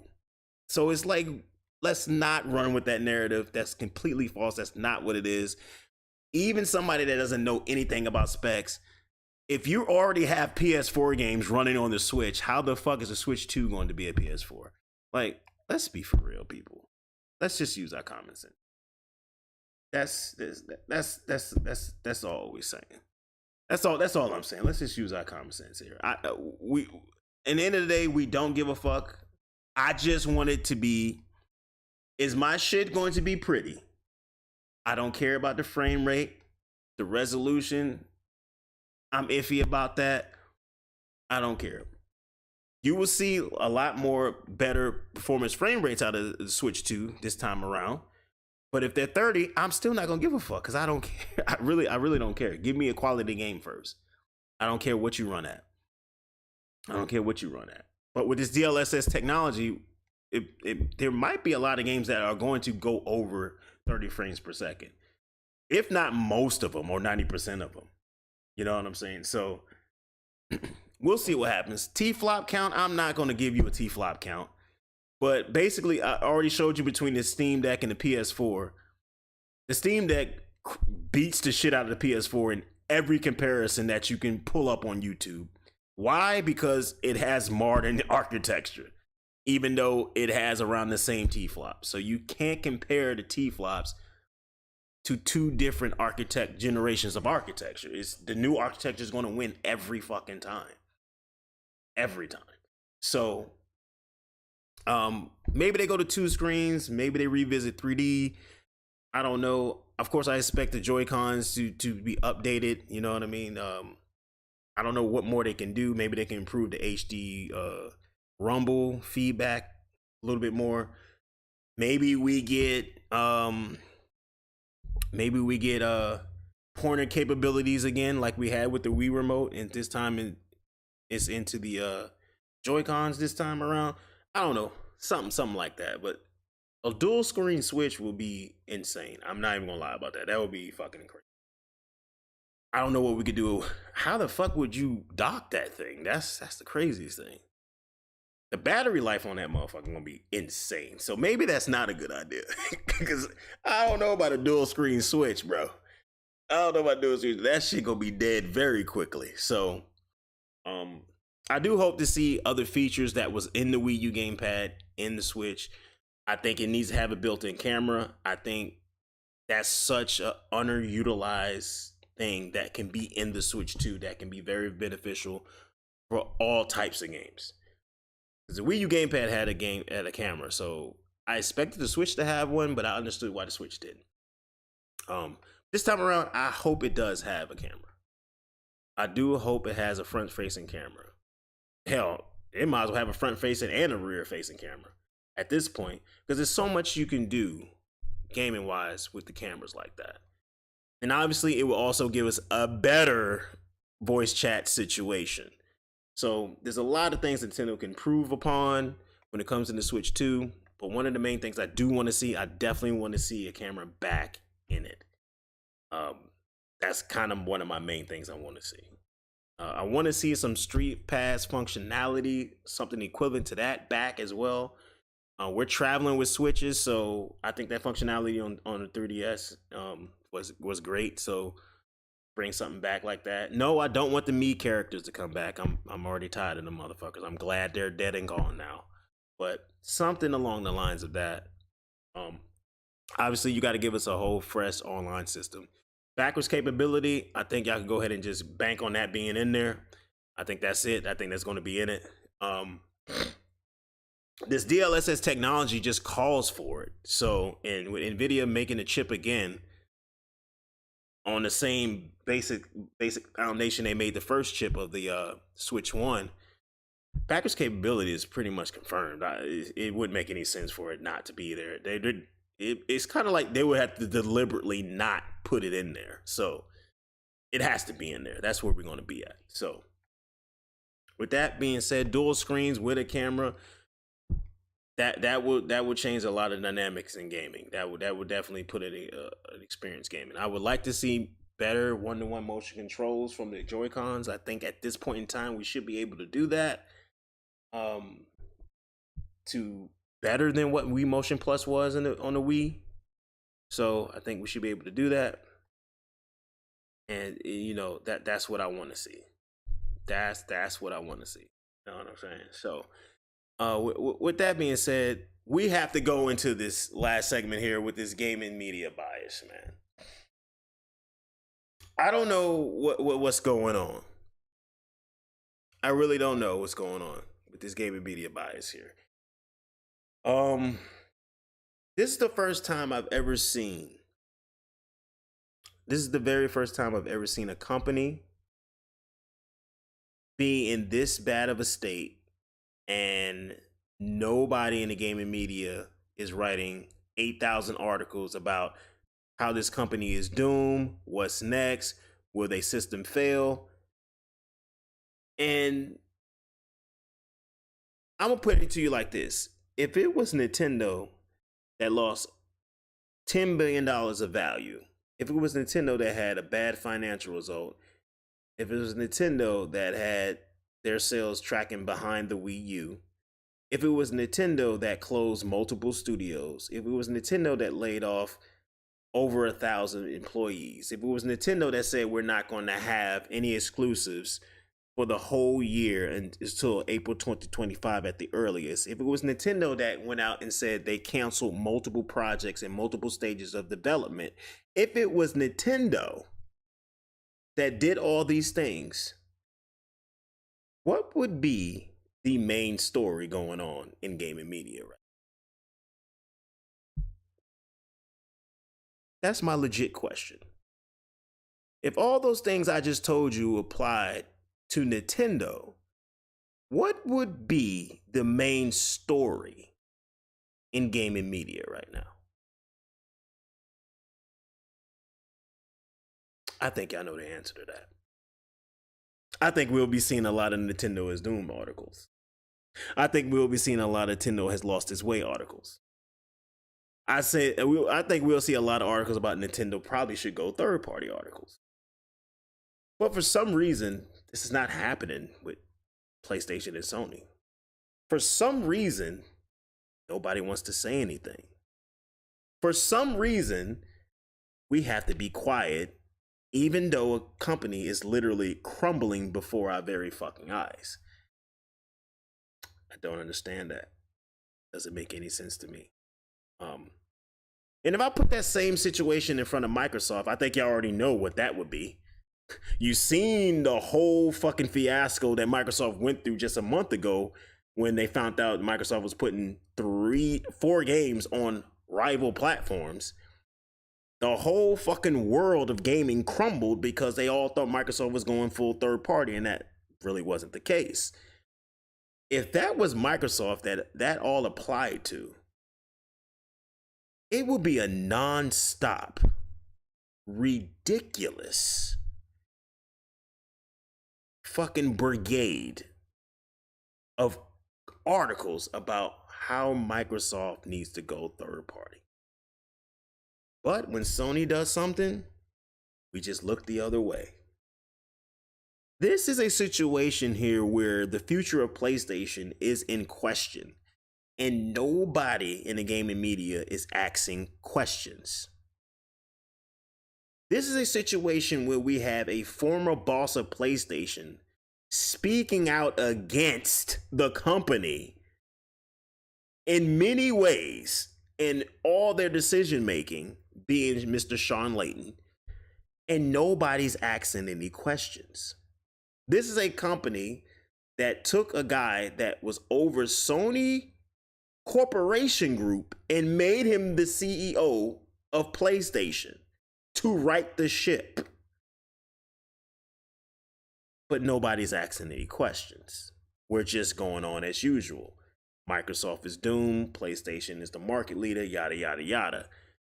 The fact of the matter is that we still have people regurgitating that asinine fucking line that PlayStation is the market leader. In what?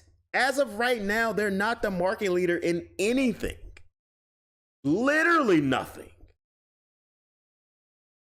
They just showed you what state they're in. What are they leading in the market in? They're leading in the market of layoffs. They're definitely leading in that. They're leading in the market of studio closures. They're definitely leading in that. They're leading in the market of the biggest fucking drought of first-party exclusives for a fucking console. They're definitely leading in that. But nobody's talking about that. Gaming media is not asking any questions. Gaming media is not talking about it. The fact of the matter is that the gaming media has not put out one fucking article about PlayStation having no major first-party exclusives till April of 2025 is astronomically fucking mind-blowing to me. Because that right there is probably the most offensive, unacceptable thing that Sony announced that they're doing. In the 4th year of your console that has barely been utilized because it's been drugged down by cross-platform fucking cross-generation games, you have nothing to give me in your 4th fucking year. How is gaming media not asking any questions? How do we not have 10 fucking articles asking Sony where is the first party titles? That is the most unacceptable thing I have ever seen a company do. Ever. And this is the console manufacturer I'm talking about. This is the person that made the fucking system. In the 4th year, they have nothing for you. Nothing. Zero. I'm going to say that again because I don't think people understand the magnitude of that. Shout out to Juice Man Vaughn for the $5 in the super chat. Always good to see you stream. Of course, I got to give you the heel truth and nothing but the truth. But I'm going to say that again because I don't think people understand the magnitude of that. How in your 4th year of your new console, you have 0 first-party titles ready to ship and be released? 0. Not 1, not 2, fucking 0. None. Nil. Goose egg. That's the most unacceptable shit I've ever seen. But the gaming media ain't saying shit. We're just going to be quiet. We're going to act like everything is still all dandy. But that Grand Theft Auto 6 is going to be the best place to play on the PS5 Pro. Really? That's your headline now? Nobody's asking any motherfucking questions, but we're going to talk about the PS5 motherfucking Pro. Fuck a PS5 Pro. Where's my motherfucking games? Then we had some other stuff. The Spider-Man game that got canceled, that got leaked. Nobody's asking any questions about that. Well, that did look very mid anyway, but it got canceled. Nobody's asking any questions. What the fuck is Ghost of Tsushima's developer working on? Nobody's asking any questions. How the fuck you form a new studio with how you form a new studio, make a partnership with them, and they close the fuck down before they make one fucking game? Being Deviant Games, the former people at Treyarch, had a partnership with PlayStation, closed the fuck down before releasing not a single game. But nobody's asking any questions. But let a rumor get out that Nintendo's might be thinking of putting a little bit less RAM in a new console. Oh, the Switch 2 is weak. Oh, it's a PS4. That's all you see. Which Switch 2 is underpowered. And his articles out the ass. Oh, let Microsoft put 4 irrelevant whack-ass fucking games on their rival consoles, unlike they haven't done it before with Minecraft and Ori and other shit. Oh my God, Microsoft is going third party. It's a doom. It's over. It's over. They're out of the console business. But when Sony does something, it's fucking crickets. I don't understand it. Somebody got to make me understand why this happens. I don't get it. What incentive do these people have to not fairly and accurately report on what's happening in the gaming industry? What incentive are they actually receiving by not reporting accuracy and fairness across gaming journalism? There has to be something they're getting here because it doesn't make any sense to me.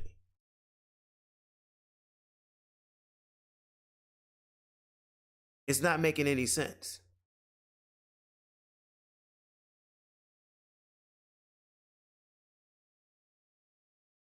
There's no reason that there's not more talk of what the hell is going on with Sony. There's no reason for it. There's no reason at all. None at all. The fact that they canceled so many games in multiple stages of development, the fact of the matter is that you had a company like Naughty Dog sit up here and basically strip a game of a feature that it had in the first iteration in The Last of Us and strip it away in the second game and telling you they're giving you a separate game, promised to you twice, 2 years in a row, to fucking cancel it? Nobody batted an eye. Oh, because we're getting a remaster of a fucking 3-year-old game. How the fuck do you remaster a 3-year-old game? How? That's not even a fucking remaster. That's called a fucking re-release. That's what that is. There's no such thing as a remaster of a 3-year-old fucking game. There's nothing to remaster. It's 3 years old. But nobody gave a fuck. Nobody asked no questions. I just, oh, we getting Last of Us again on the PS5. Nobody's gonna ask what the fuck is going on with Faction. Nobody asks why the fuck we canceled this game if you've been developing this game for almost 10 fucking years. I just want to know what the incentive is.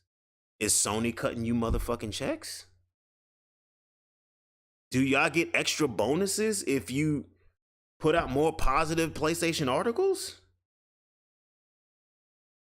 You know what I mean? Is Hiroki Totoki dropping something in your motherfucking Cash App? What the fuck is going on? That's what I want to know. What's going on? I want to know what's going on.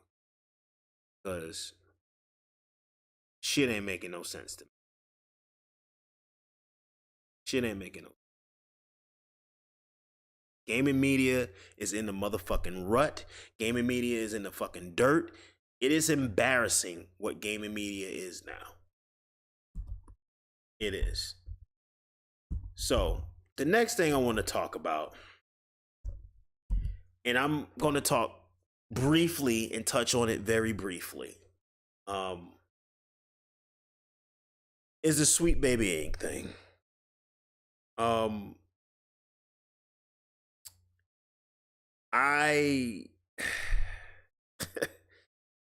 I really don't know how this. Man, I really don't know how this escalated into what it was. It was very, very weird. How this escalated into this.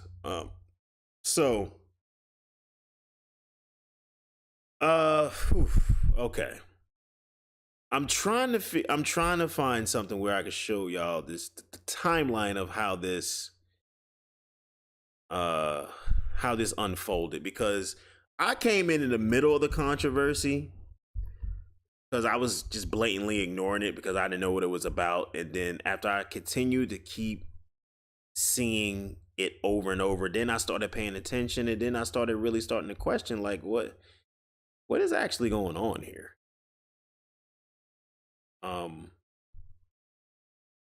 What is actually going on here? So I had to really find out and go back and figure out what's actually happening. So basically in the in the small form and details, and I'll put it up on the screen for y'all real quick. So yeah, basically what happened here is that Sweet Baby Inc. is this consulting firm that consults with developers on games. Simple as that.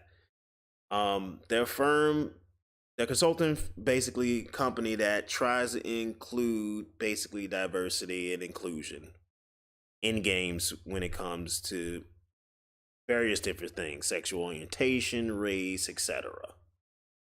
So they became under attack as a Steam group with thousands of members has called for boycotts of games that the company has worked on. Now, I still don't understand fully why this Steam group did this. I'm not really sure. But I'm not sure their reasons of why they wanted to boycott games that Sweet Baby Inc. worked on. I think it had something to do with them saying it was too much woke stuff in the game, something like that. The company has not done anything wrong, though, and is merely a victim of conservative conspiracy theories and manufactured controversy. So I don't know what website this is, but this website is obviously on the side of Sweet Baby Inc. So I'm just trying to basically give y'all the basis. I'm not picking a side. I'm just basically going to touch on the gaming part of it. Now, I guess they feel like the people who made this list, I guess they feel like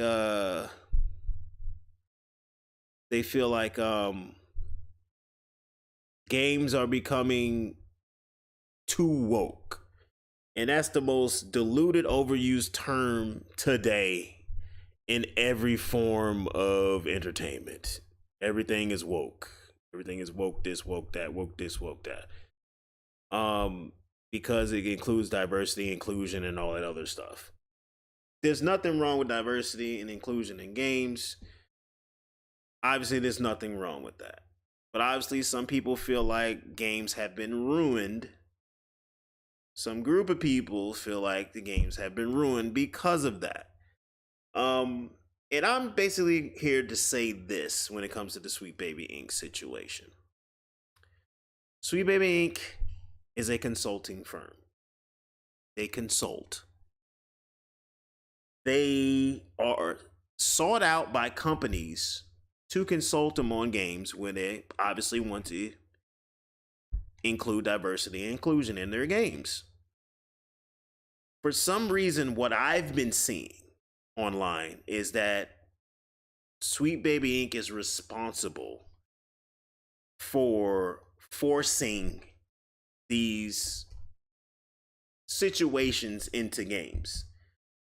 But this is the thing that's really weird to me. That's just not possible, people. That's just not possible. There's no way a consultant firm is coming into any developer house and saying, you need to do this and you need to do this in the sake of diversity. You need to do this in the sake of inclusion. You got to understand, these gaming companies contact them. So these gaming companies and these developers already had it in their mind that they was doing these things. They already made up their mind. So what I've seen online is just is so weird. So it's like, obviously people are not understanding how this works. If games they worked on was Spider-Man 2, God of War Ragnarok, Alan Wake 2, a lot of other games that people kind of like, you know what I mean? So it's like, you know, was their consulting really that fucking bad? Because these are games y'all fucking clamor for and y'all fucking hype up all the fucking time. So, you know, is it really that bad? But back to the topic at hand. So it's and then it became this list of, you know, they're ruining our games. We want them out of there. Sir, they're a consulting firm. And I'm only going to deal with, I'm not going to speak on the actual details that people are complaining about, the actual situations they're complaining about. I'm just going to speak on the gaming part and what actually happens in this transaction. What happens in this transaction is the developer contacts this company and gets them to consult them on what they're doing already. And they get their input on how they can basically improve what they're already doing to be diverse or be inclusive.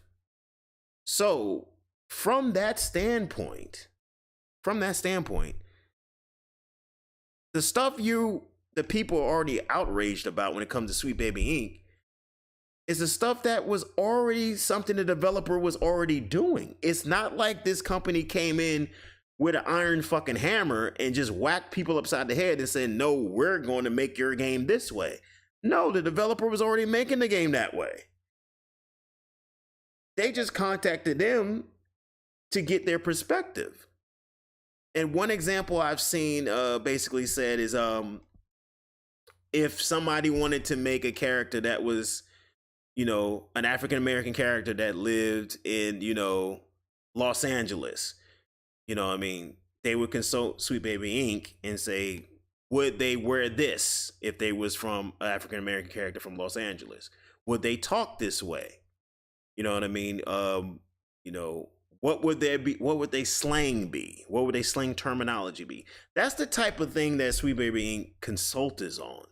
So the fact of the matter is they're trying to blame every situation they disliked about gaming recently on this company, I think is absolutely hilarious to me, because I'm like, this company is not deliberately coming into these studios that are paying multi-million fucking of dollars and basically dictating what the fuck they're doing with their game. That's not a thing. That's not a thing.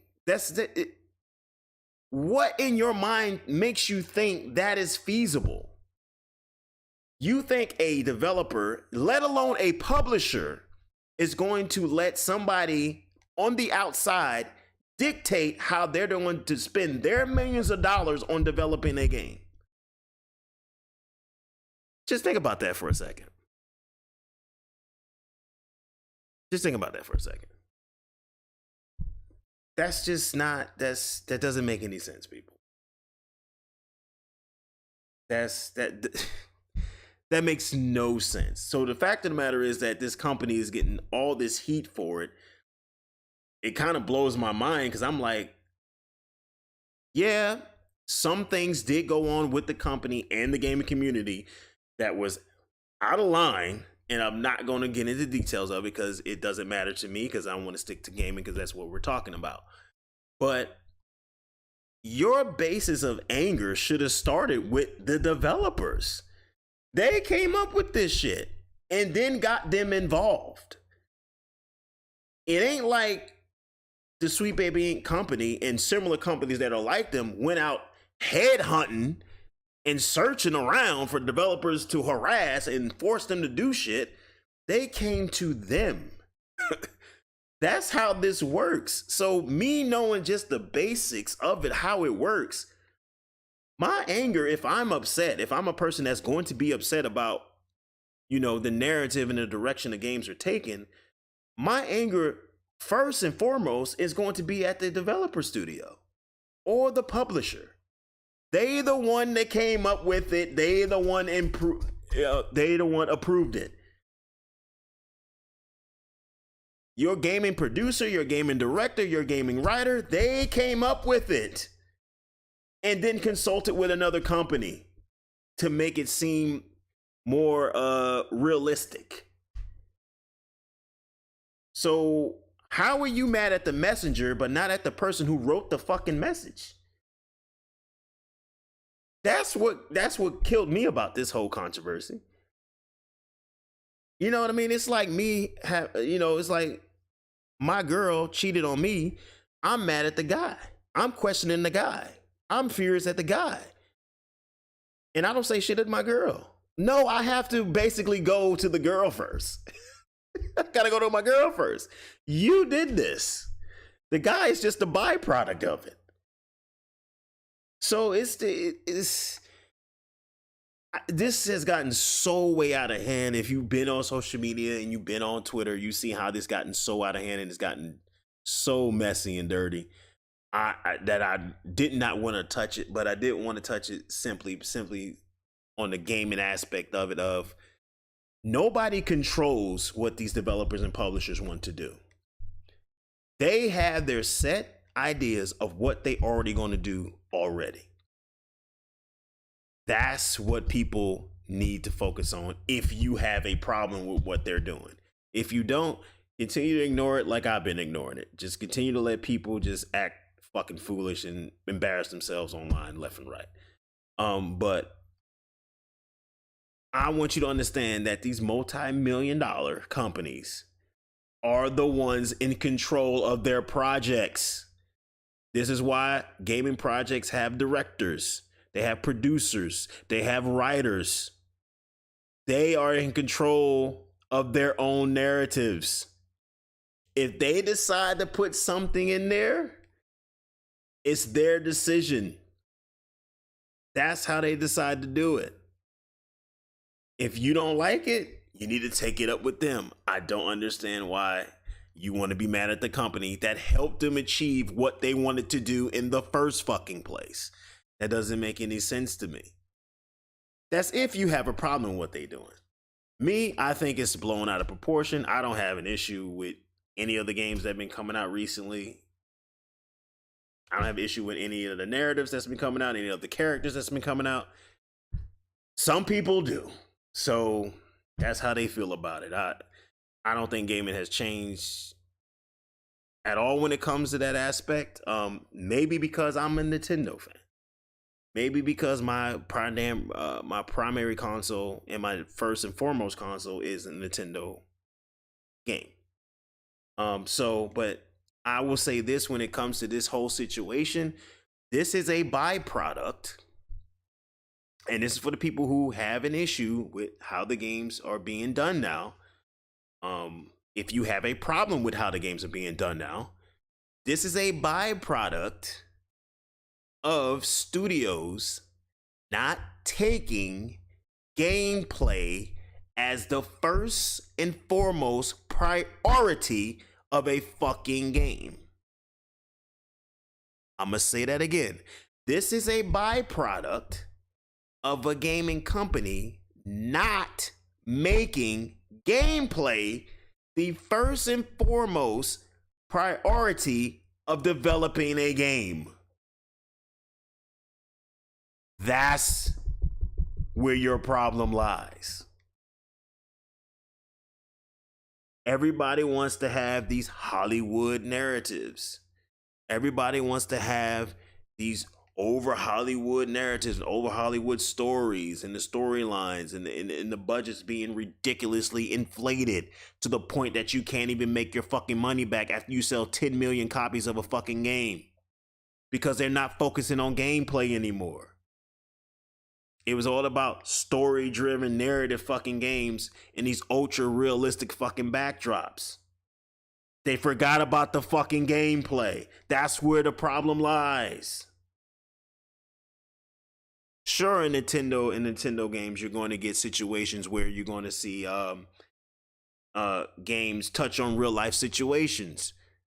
But the game is going to be developed first and foremost from a gameplay standpoint.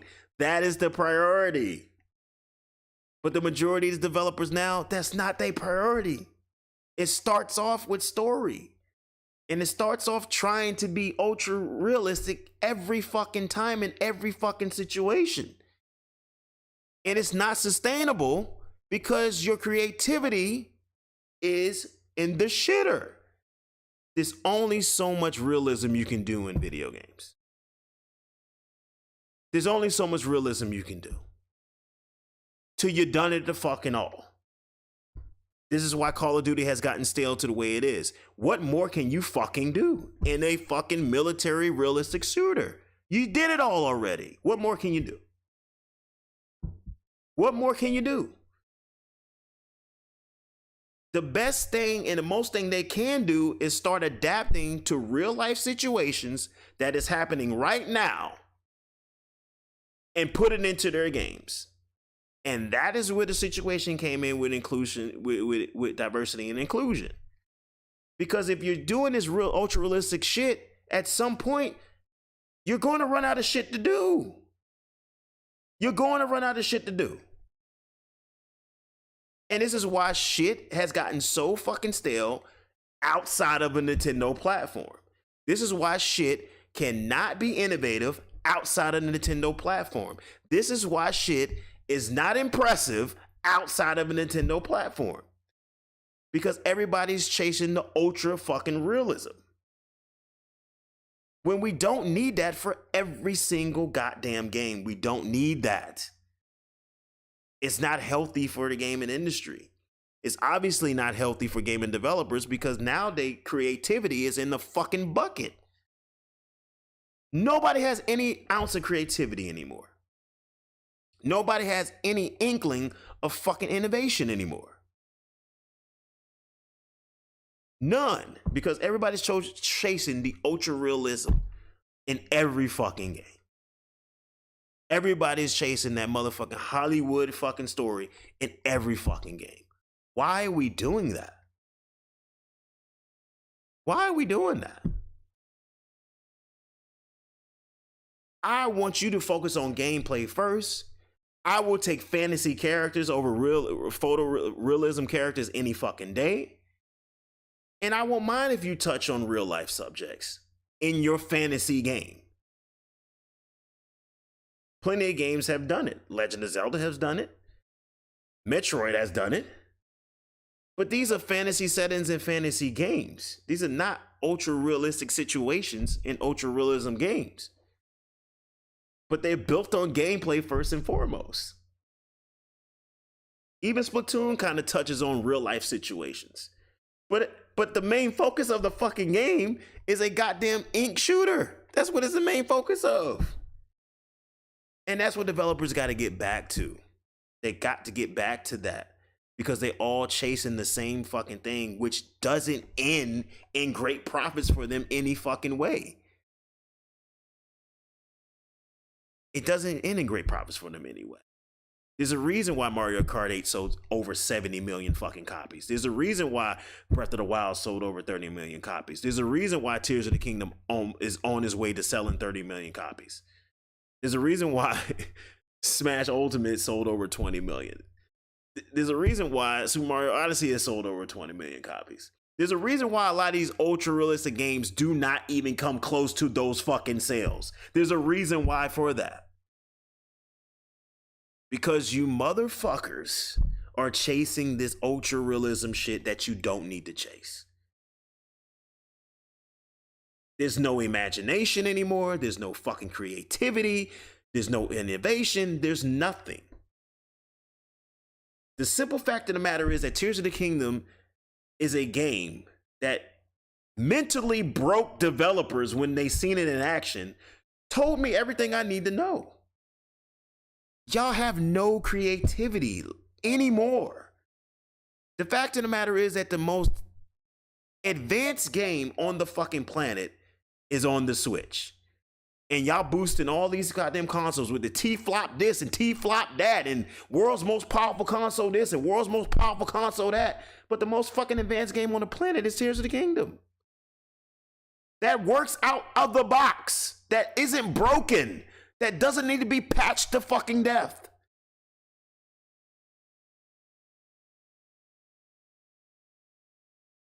Developers are fundamentally, creatively fucking bankrupt. That's where we're at now. They're creatively bankrupt. That's where we're at. Either you're chasing the ultra realism or you're chasing somebody else's success, because everybody tries to make a live service game now because everybody wants to hit big like Fortnite did and hit big like Call of Duty Warzone did. Let me break it down to you developers real quick. You're not going to get a hit like Fortnite.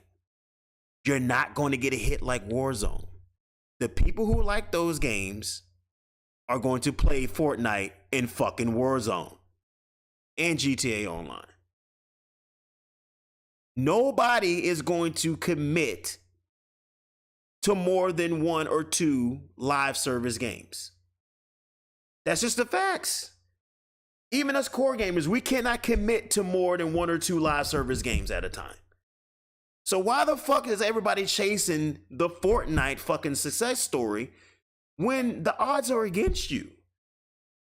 There's no way I'm going to commit to live service games and battle royale games for 5 fucking games in a row. I'm not doing it. It's the same fucking shit. Why would I do that?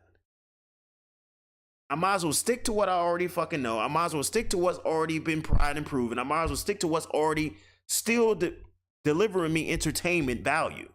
This is why Fortnite continues to be a juggernaut that it is. It keeps reinventing itself over and over every fucking season. It keeps them there on it. You're not going to get people to be deeply invested into your fucking live service game the same way they are invested into Fortnite, the same way they are invested into Call of Duty Warzone. You don't believe me? Ask Blizzard over Overwatch. The fall of Overwatch needs to be a fucking documentary, because Overwatch really started all this shit and it ended up being not shit at the end of the fucking day. Nobody talks about Overwatch 2. Overwatch 2 ain't even thought about anymore. Nobody talks anything about PUBG anymore. PUBG started the whole battle royale shit in the first goddamn place. You're not going to get these gamers to commit to multiple live service games. It's just that simple. Get in the lab. Lock yourself in a fucking room. Take a vacation. Do what the fuck you got to do. Go to the Himalayas. Go to the fucking Hawaii. Go to Cancun. Go to Honduras. Go to fucking Congo, Guinea, West Africa. Go some fucking where to unlock your creative fucking spirit. And get out of this goddamn delusional pipe dream that you are going to get gamers that are addicted to Fortnite, that are addicted to Warzone, to get addicted to your fucking shit that you're going to come out with. It's not. They don't have that much time to put in multiple live service games like that. It's impossible for one gamer to do that. So why are these developers expecting that to happen? I don't understand it. It makes no sense to me. It makes no sense to me. It's not. And I'm not shocked that a PUBG guy is in here whining and crying. Nobody is saying PUBG is completely dead. I didn't say that. I said that for Overwatch because it pretty much is dead. But PUBG is a complete afterthought. Nobody's fucking with PUBG on the same level they're fucking with Fortnite. Nobody's fucking with PUBG on the same level they're fucking with Warzone. That's just a fucking fact. You can cry all you want. That's a fact. Ain't nobody talking about fucking PUBG. Nobody. None. The fact of the matter is, it kind of sucks that PUBG started the whole shit and Fortnite just took it over. I think that's fucking hilarious, but Fortnite was the better game. Sorry, it was a better game. I played both. So, I mean, it is what it is. But the fact of the matter is that we got so many developers keep trying to put shit out there. I don't hear much about Apex Legends anymore. I don't even know the last time I played fucking Apex, and I got that shit downloaded. So everybody just is... Developers just need to get back on track, bro. They need to get back on track. Unless you have some revolutionary new concept that ain't in no other game, and most likely that's not the fucking case, don't do a live service game. There's no point. The last game, what's the last one that came out recently? The finals? That was a waste of fucking time. Why are we doing it? For what? Why? What's making it so drastically different than the other live service games I'm already invested in? The ones I already spent money in. Why am I going to go over there and spend money in that one?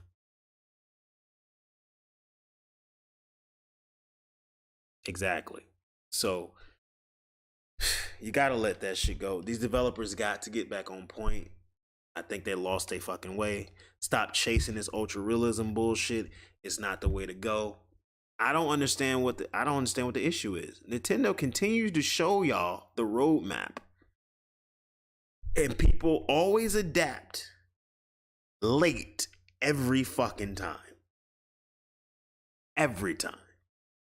As a matter of fact, the only developers that are really doing everything the correct way, and the way it's supposed to be done, is Nintendo, it's Rockstar, and Capcom. That is it. Everybody else is all over the fucking place. Up and down, hot and cold, all over the place. Those are the three companies right now that are doing the shit the correct way and the way it should be done. Notice the three companies I showed you, that I told you, all undisputably, all three of those companies undisputably have put out the best games over the last 15 years. You can't name me one company that has put out better games than Nintendo, Rockstar, and Capcom in the last 15 years. You can't. Can you? Because those have been the pinnacle of fucking gaming. And they're not chasing that ultra realism bullshit. They're not chasing the ultra realism bullshit. They're not. Capcom, Rockstar, and Nintendo. Well, I guess you could say Rockstar is kind of a little bit of realism because of Grand Theft Auto, but, you know, they did Red Dead Redemption as well. So, there's no company that's putting out better games than those three companies. You can't name me one. Because everybody else is doing some fucking bullshit some fucking where. Doing some bullshit some fucking where. So that's what I got to say right now. Developers, get in your creative spirit. Developers, get back in your creative mind, because y'all are creatively fucking bankrupt right now. And we're just seeing the same shit over and over and over again. And over and over and over again. I'm kind of tired of it. I think the gamers are telling you they're tired of it. So I don't know what else needs to be said. Get y'all shit together. Let the live service shit go. Let the battle royal shit go. It's over. That realm is already taken over. It's done. You're not gonna take it. You're not gonna get a piece of the pie. You're not gonna take it. It's done. Go into these other genres that has been underserviced for so fucking long. You know what I mean? We can definitely use more fighting games. Because right now it's just Smash, Street Fighter, and Tekken.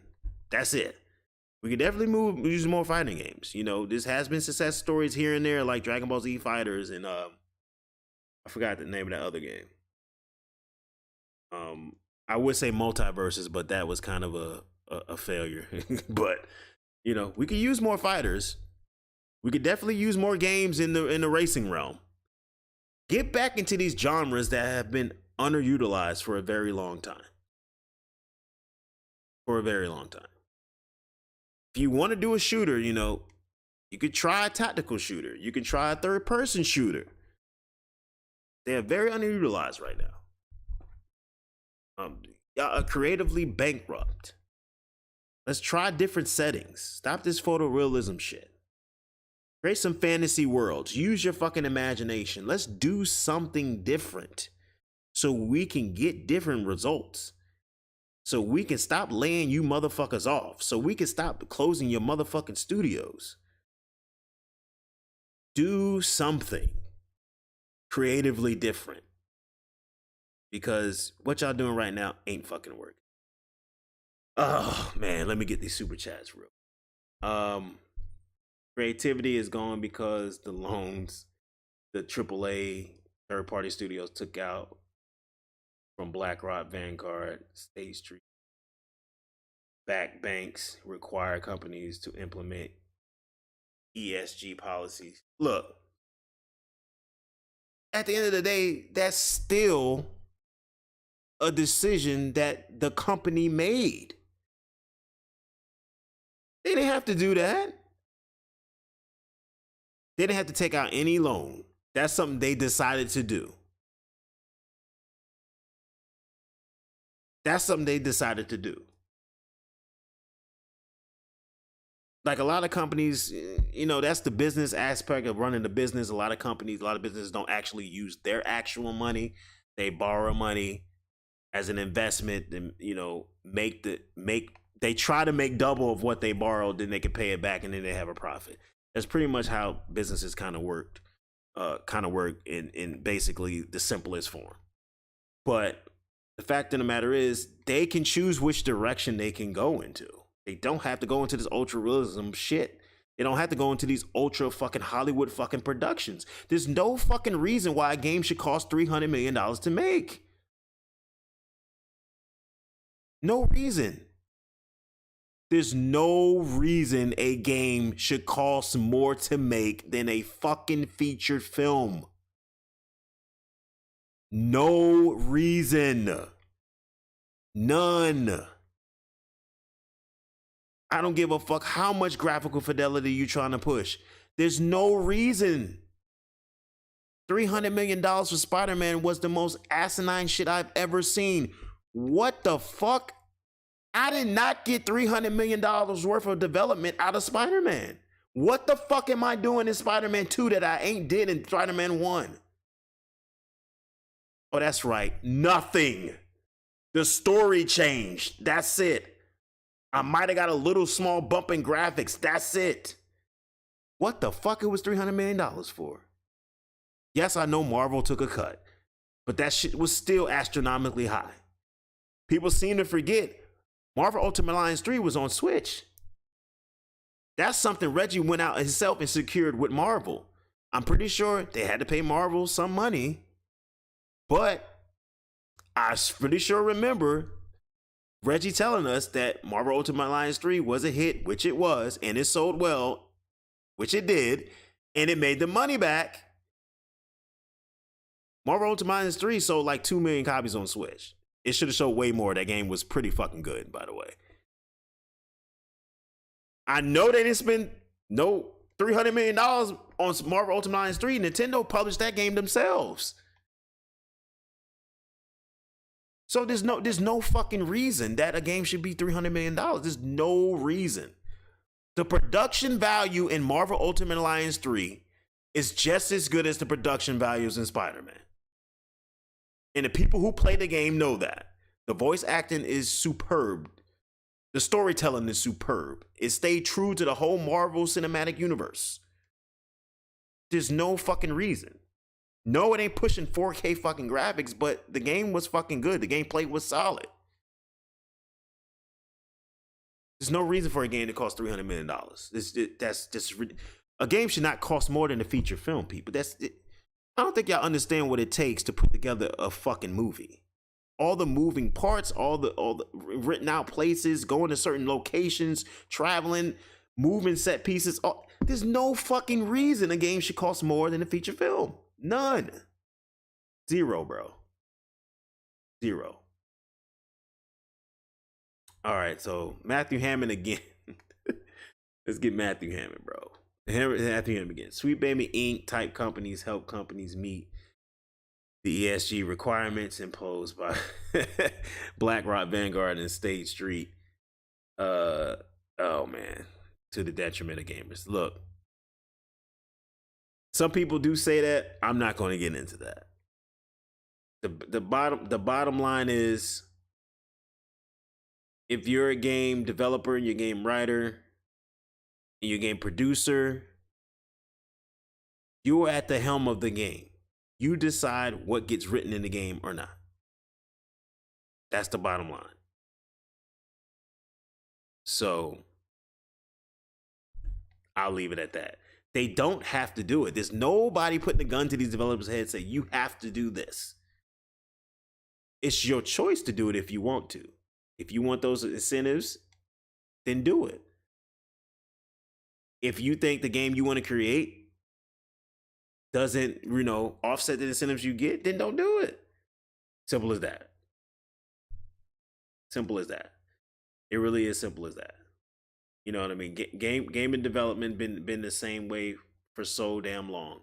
This is why EA has basically, was it EA? I think it was EA. Yeah, EA recently came out after they laid off some more people that they're stepping away from licensing and focusing on their own in-house IPs now, because it's become too fucking expensive to do this shit. to make licensed games. Get back to the creativity. I hope EA gets back to creativity. It's a crying shame what EA used to be in the GameCube, Xbox, and PS2 era to what the fuck they are now. It's criminally embarrassing what they are now. So, with that being said, I'm going to take some questions before we get out of here. We've been here for a fucking while. I'm hungry. I'm trying to get out of here. So, take some quick questions real quick. Any questions you got about anything we talked about? Any questions you got about pretty much anything? Feel free. Feel free to ask now. Forever hold your peace. You know what I'm saying? Get these questions on up out of here. You know, unless y'all gonna let Matthew fucking ask all the damn questions as usual. Y'all gonna let Matthew ask all the goddamn questions as usual, but yeah, so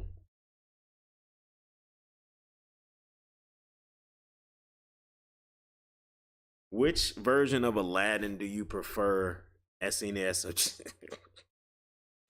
I played Aladdin on Genesis. I remember that because I had WWE Raw on Genesis too, as well.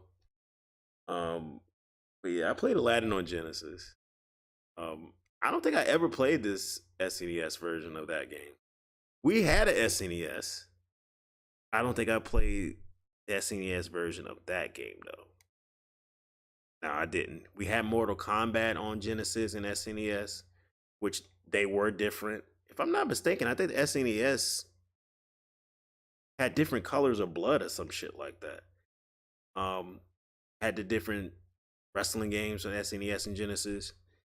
I don't know. I was so young at that point in time. It's still blurry, but I do remember playing with my uncle and shit.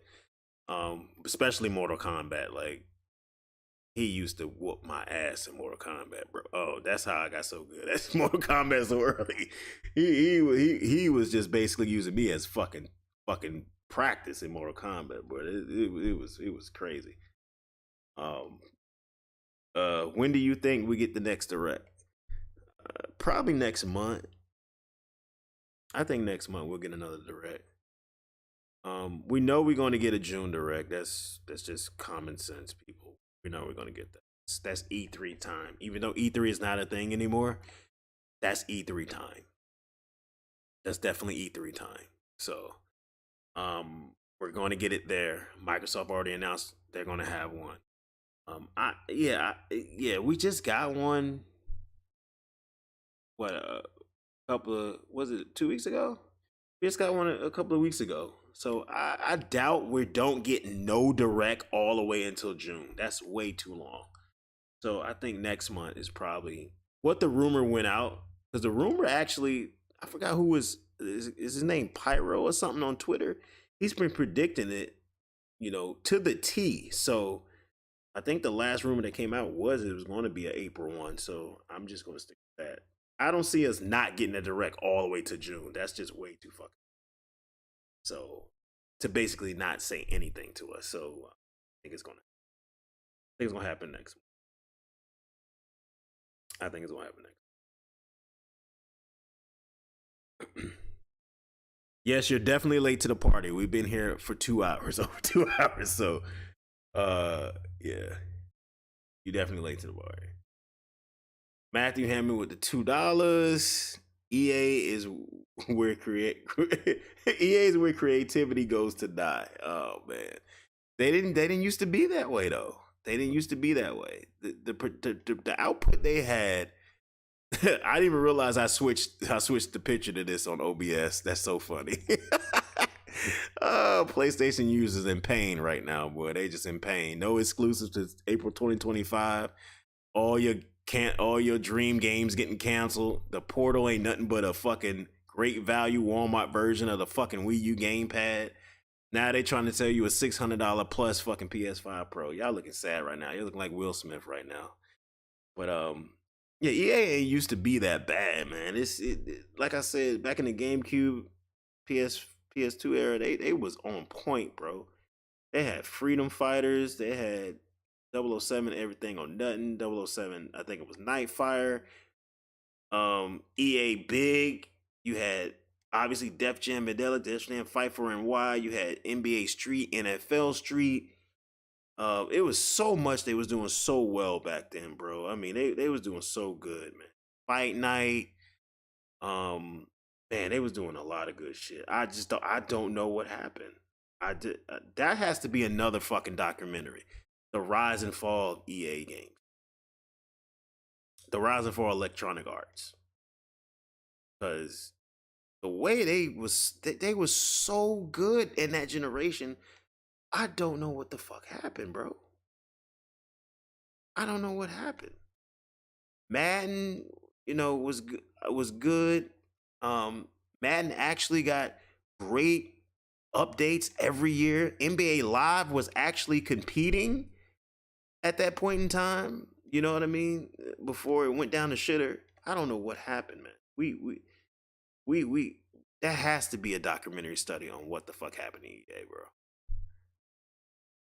I mean, it's like night and day, the creativity and production they had from the GameCube era, the GameCube, PS2, and Xbox era to now. It's like night and day. Like, all you do get from EA now is fucking Madden. Madden and FIFA. Well, it ain't FIFA no more. Football Club or wherever the fuck they call it. That's it. Even Battlefield don't even come out no more. So, and Need for Speed Underground. Bro, that GameCube, PS2, and Xbox era was fucking goated by Electronic Arts, by EA, bro. I don't know what happened. I can't explain what happened, bro. You can't explain it. You don't understand it. I don't know what happened. It kind of makes me tear up a little bit thinking about it. It kind of makes me tear up thinking about that shit. They were back then, they were essentially on the same level where Rockstar is now. That's where EA was back in that GameCube, PS2, Xbox era. They were the fucking company. I don't know what the fuck happened. And they was putting out games left and fucking right. I forgot about SSX. SSX was another one. Like, they was putting out shit left and right, bro. I don't know what happened. That has to be a case study of what the fuck happened to EA. I don't know. I can't explain it, man. I can't explain it. It doesn't make any sense. Doesn't make any sense how they fell from grace that fucking far, bro. It's pretty embarrassing. Next question. Do you consider Dreamcast 5th gen or 6th gen? Well, I consider Dreamcast to be in the same generation of the PS2, GameCube, Xbox. Even though it didn't last long, that's gen it came out in. That's where it is. That's ultimately where it was supposed to be competing against. But it didn't last long enough to compete, so kind of just died. It's kind of just died. It was funny that Microsoft just came in and picked up the slack so easily when that happened. But when it comes to that, I don't think Sega. Well, I wish Sega didn't give up that easily, but I can understand why financially they had to go ahead and wave the white flag when it came to console manufacturing. So I think right now it's too late for them to get back in it. So they are who they are now. So, but I think they shouldn't have gave up that easily. I think Sega Saturn was a big fucking mistake. That's where their downfall. So Dreamcast still was before its time, man. I mean, I remember seeing, bro. Oh man, I was so fucking mad, bro. Quick heel truth story. I was so goddamn mad. Man, I'm sitting here with my motherfucking 64 thinking I got the latest shit. You know what I mean? My cousin my cousin boyfriend, my cousin who's a girl, cousin boyfriend, he got a Dreamcast on launch day. That motherfucker invited me over, and I seen Ready to Rumble boxing for the first time. He had Ready to Rumble boxing, Soul Calibur, and NBA 2K. When I seen Ready to Rumble fucking boxing, my mouth literally dropped to the floor. I didn't think games could look like that. Now it's kind of funny if you look back and look at Dreamcast now, you'd be like, ew. But you gotta understand, coming from that PS1 to that N64 to that Dreamcast was crazy. And that's the first time we really got to see games, you know, get them jiggle physics. So we had titties all over the place, just bouncing. I was like, what the fuck? It was just so surreal to see some shit like that. It was so surreal to see some shit like that. I was so envious of that motherfucker. I wanted a Dreamcast so goddamn bad. And then I remember finally going online and seeing Sonic Adventure for the first time, and I was like, oh, this Sonic Adventure looks so dope. But I was just so blown away by Ready to Rumble boxing and Soul Calibur. That really blew me away. And that's when I became a Soul Calibur fanatic. When I first seen Soul Calibur on Dreamcast. So yeah, that was crazy. That was crazy.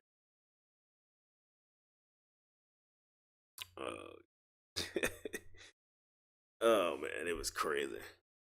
It was crazy. That was the first time I saw.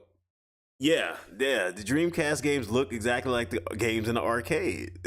I think yeah, you got that right. It did. It looks exactly, because I remember the game. I think it was Daytona USA. It was also on Dreamcast, and I remember playing that in the arcade. So yeah, the games look just like the fucking arcade shit. I was blown away, bro. Like, y'all just don't understand. Y'all don't understand in the chat. Some of y'all may understand if y'all been, you know, if y'all been there or whatnot during that time, but to see Ready to Rumble boxing and Soul Calibur for the first time, y'all not gonna understand how you didn't just think games could look that fucking good, bro. You just did not believe it.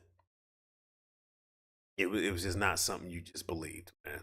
I mean, that was a graphical leap, bro.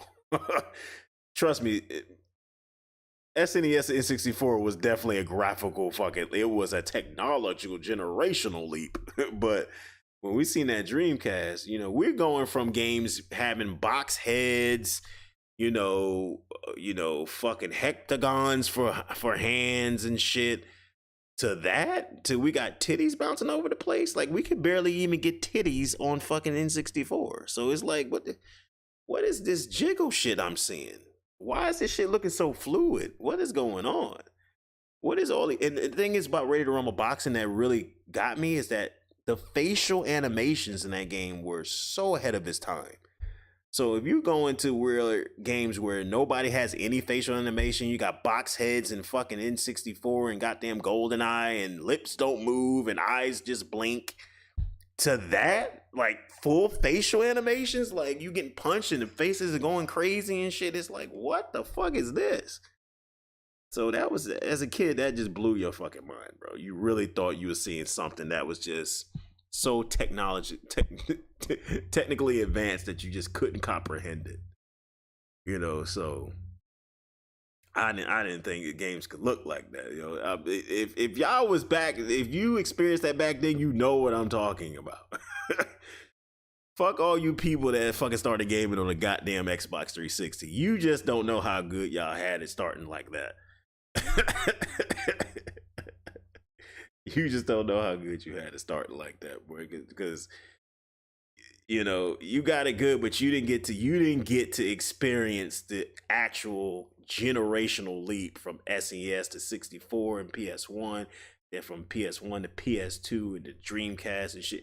It just blew your mind every time it happened. It was like, what? We could do this now? What? We can play online? What the fuck is online play? Like, that sounds like That's a norm. That's a regular thing now.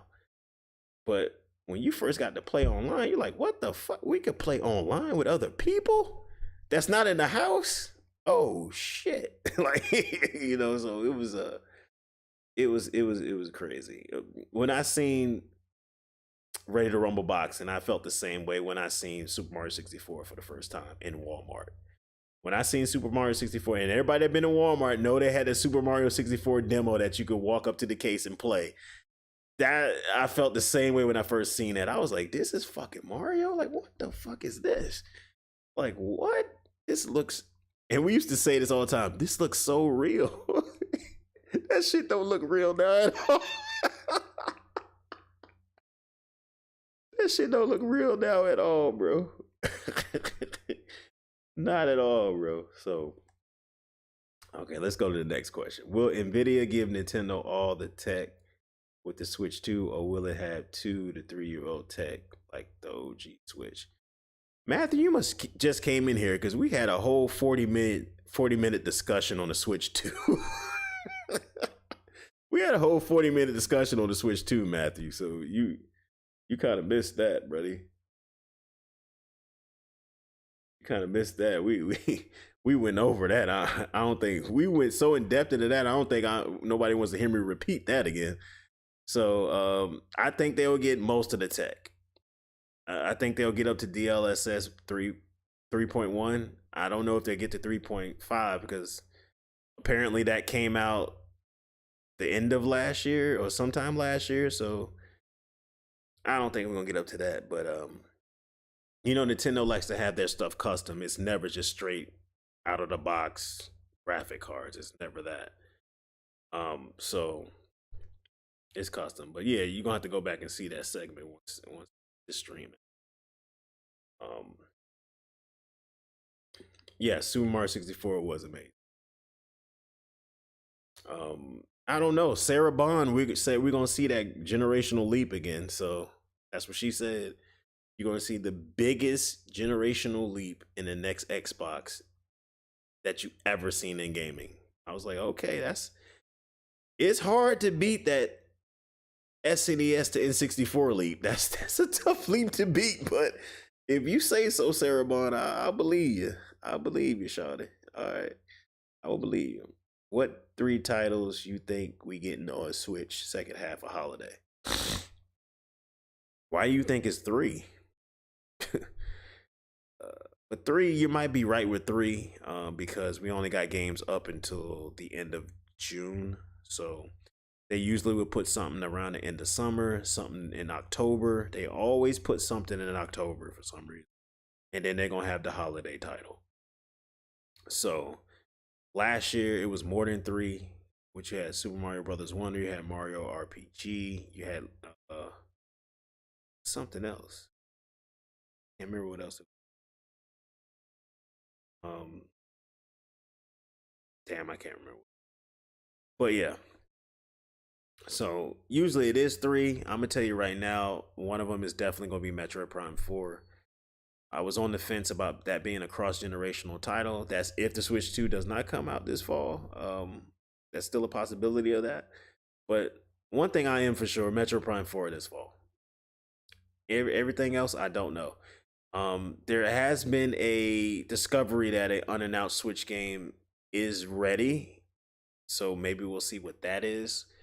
Fingers crossed that I hope is a Donkey Kong game because that's what we need. A 3D Donkey Kong game, not another fucking Donkey Kong. Fuck that. So I would say Metroid Prime 4 definitely. Hopefully the unannounced game is a 3D Donkey Kong game because I have no idea what the third game could be. No fucking clue. I don't know. We'll leave it at that. We'll leave it at that. It could be more than 3. I'll be shocked if it's more than 3. We almost went through every franchise if y'all ain't realized, bro. We almost went through every franchise on the Switch so far. Like, it ain't much left they can fucking explore for us on the Switch. They done hit everything, bro. They done hit everything. Oh, man. Oh man. So anyway, that's gonna wrap it up for us. We've been here for a very fucking long time. You know what I'm saying? And don't worry about the Switch 2. We're gonna be packing a lot of motherfucking power. PS5 Pro, that's some bullshit. I don't know who's gonna buy it or who it's for. No, Grand Theft Auto 6 is not magically gonna make it sell. The gaming media has Sony stick up their ass, and hopefully one day they'll get it out of there. Because we don't have consistent keeping that same energy reporting across all three of the big three, and it's really fucking annoying. And the Sweet Baby Inc. thing and controversy was completely blown out of proportion from the gaming side of the whole conversation. People need to understand that these developers and companies, they do what they want with their games. So if you're going to be mad at the developers. If you're not mad at what Sweet Baby Inc. has to provide with gaming, then you have nothing to worry about. So don't be mad about it. So with all that said,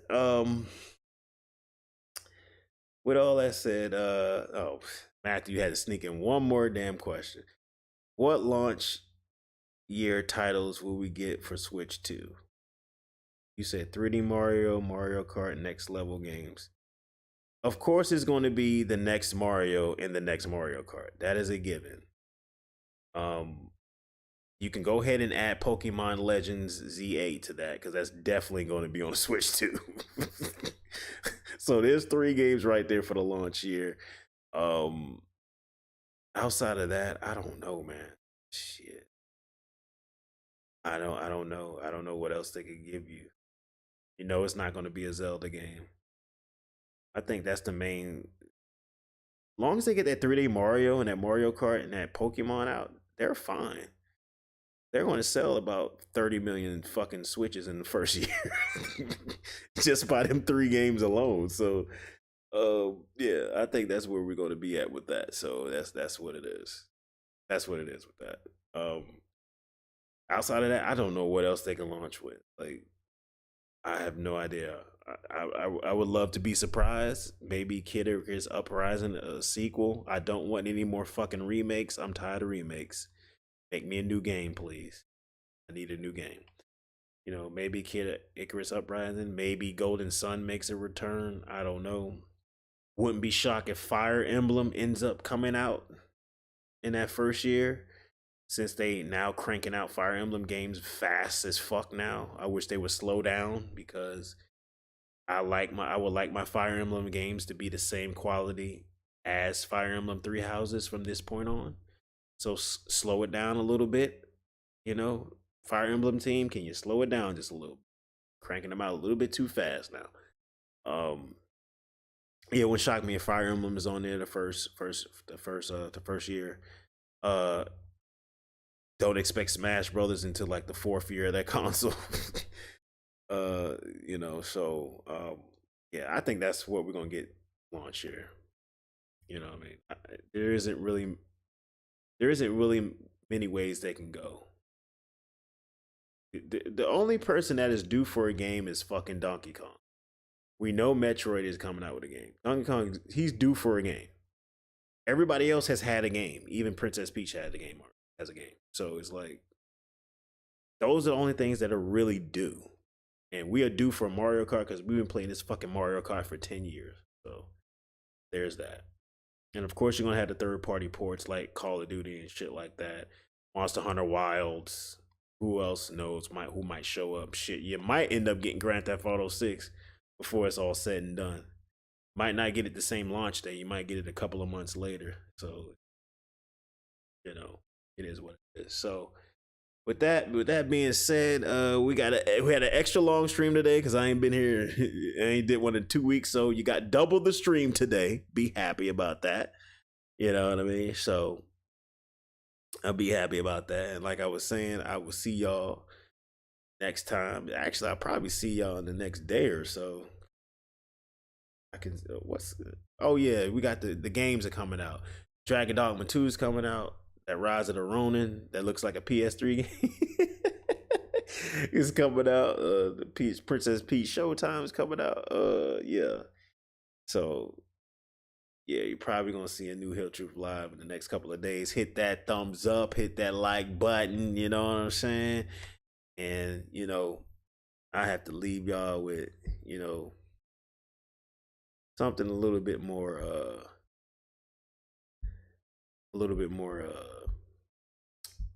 what you call it?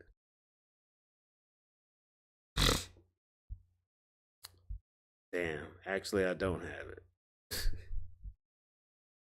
I don't have it. Damn, I must have deleted that. I hate OBS Studio, by the way. So yeah, keep that fight up. If you haven't seen the Switch 2 section, go back and watch Switch 2 section of this live stream. So when you get when them Sony ponies and them Xbox and most importantly them PC fucking zombies start coming onto you, you'll have your ammunition for them. You know what I'm saying? Because right now they're pushing a lot of bullshit about the Switch 2 that just ain't gonna be factual. So with that being said, this was the Heel Truth and nothing but the Heel Truth. Daisy don't need a game. Fuck Daisy. She's whack as fuck. So this was nothing but the Heel Truth and nothing but the truth. So help you God. Until the next time, I'm out.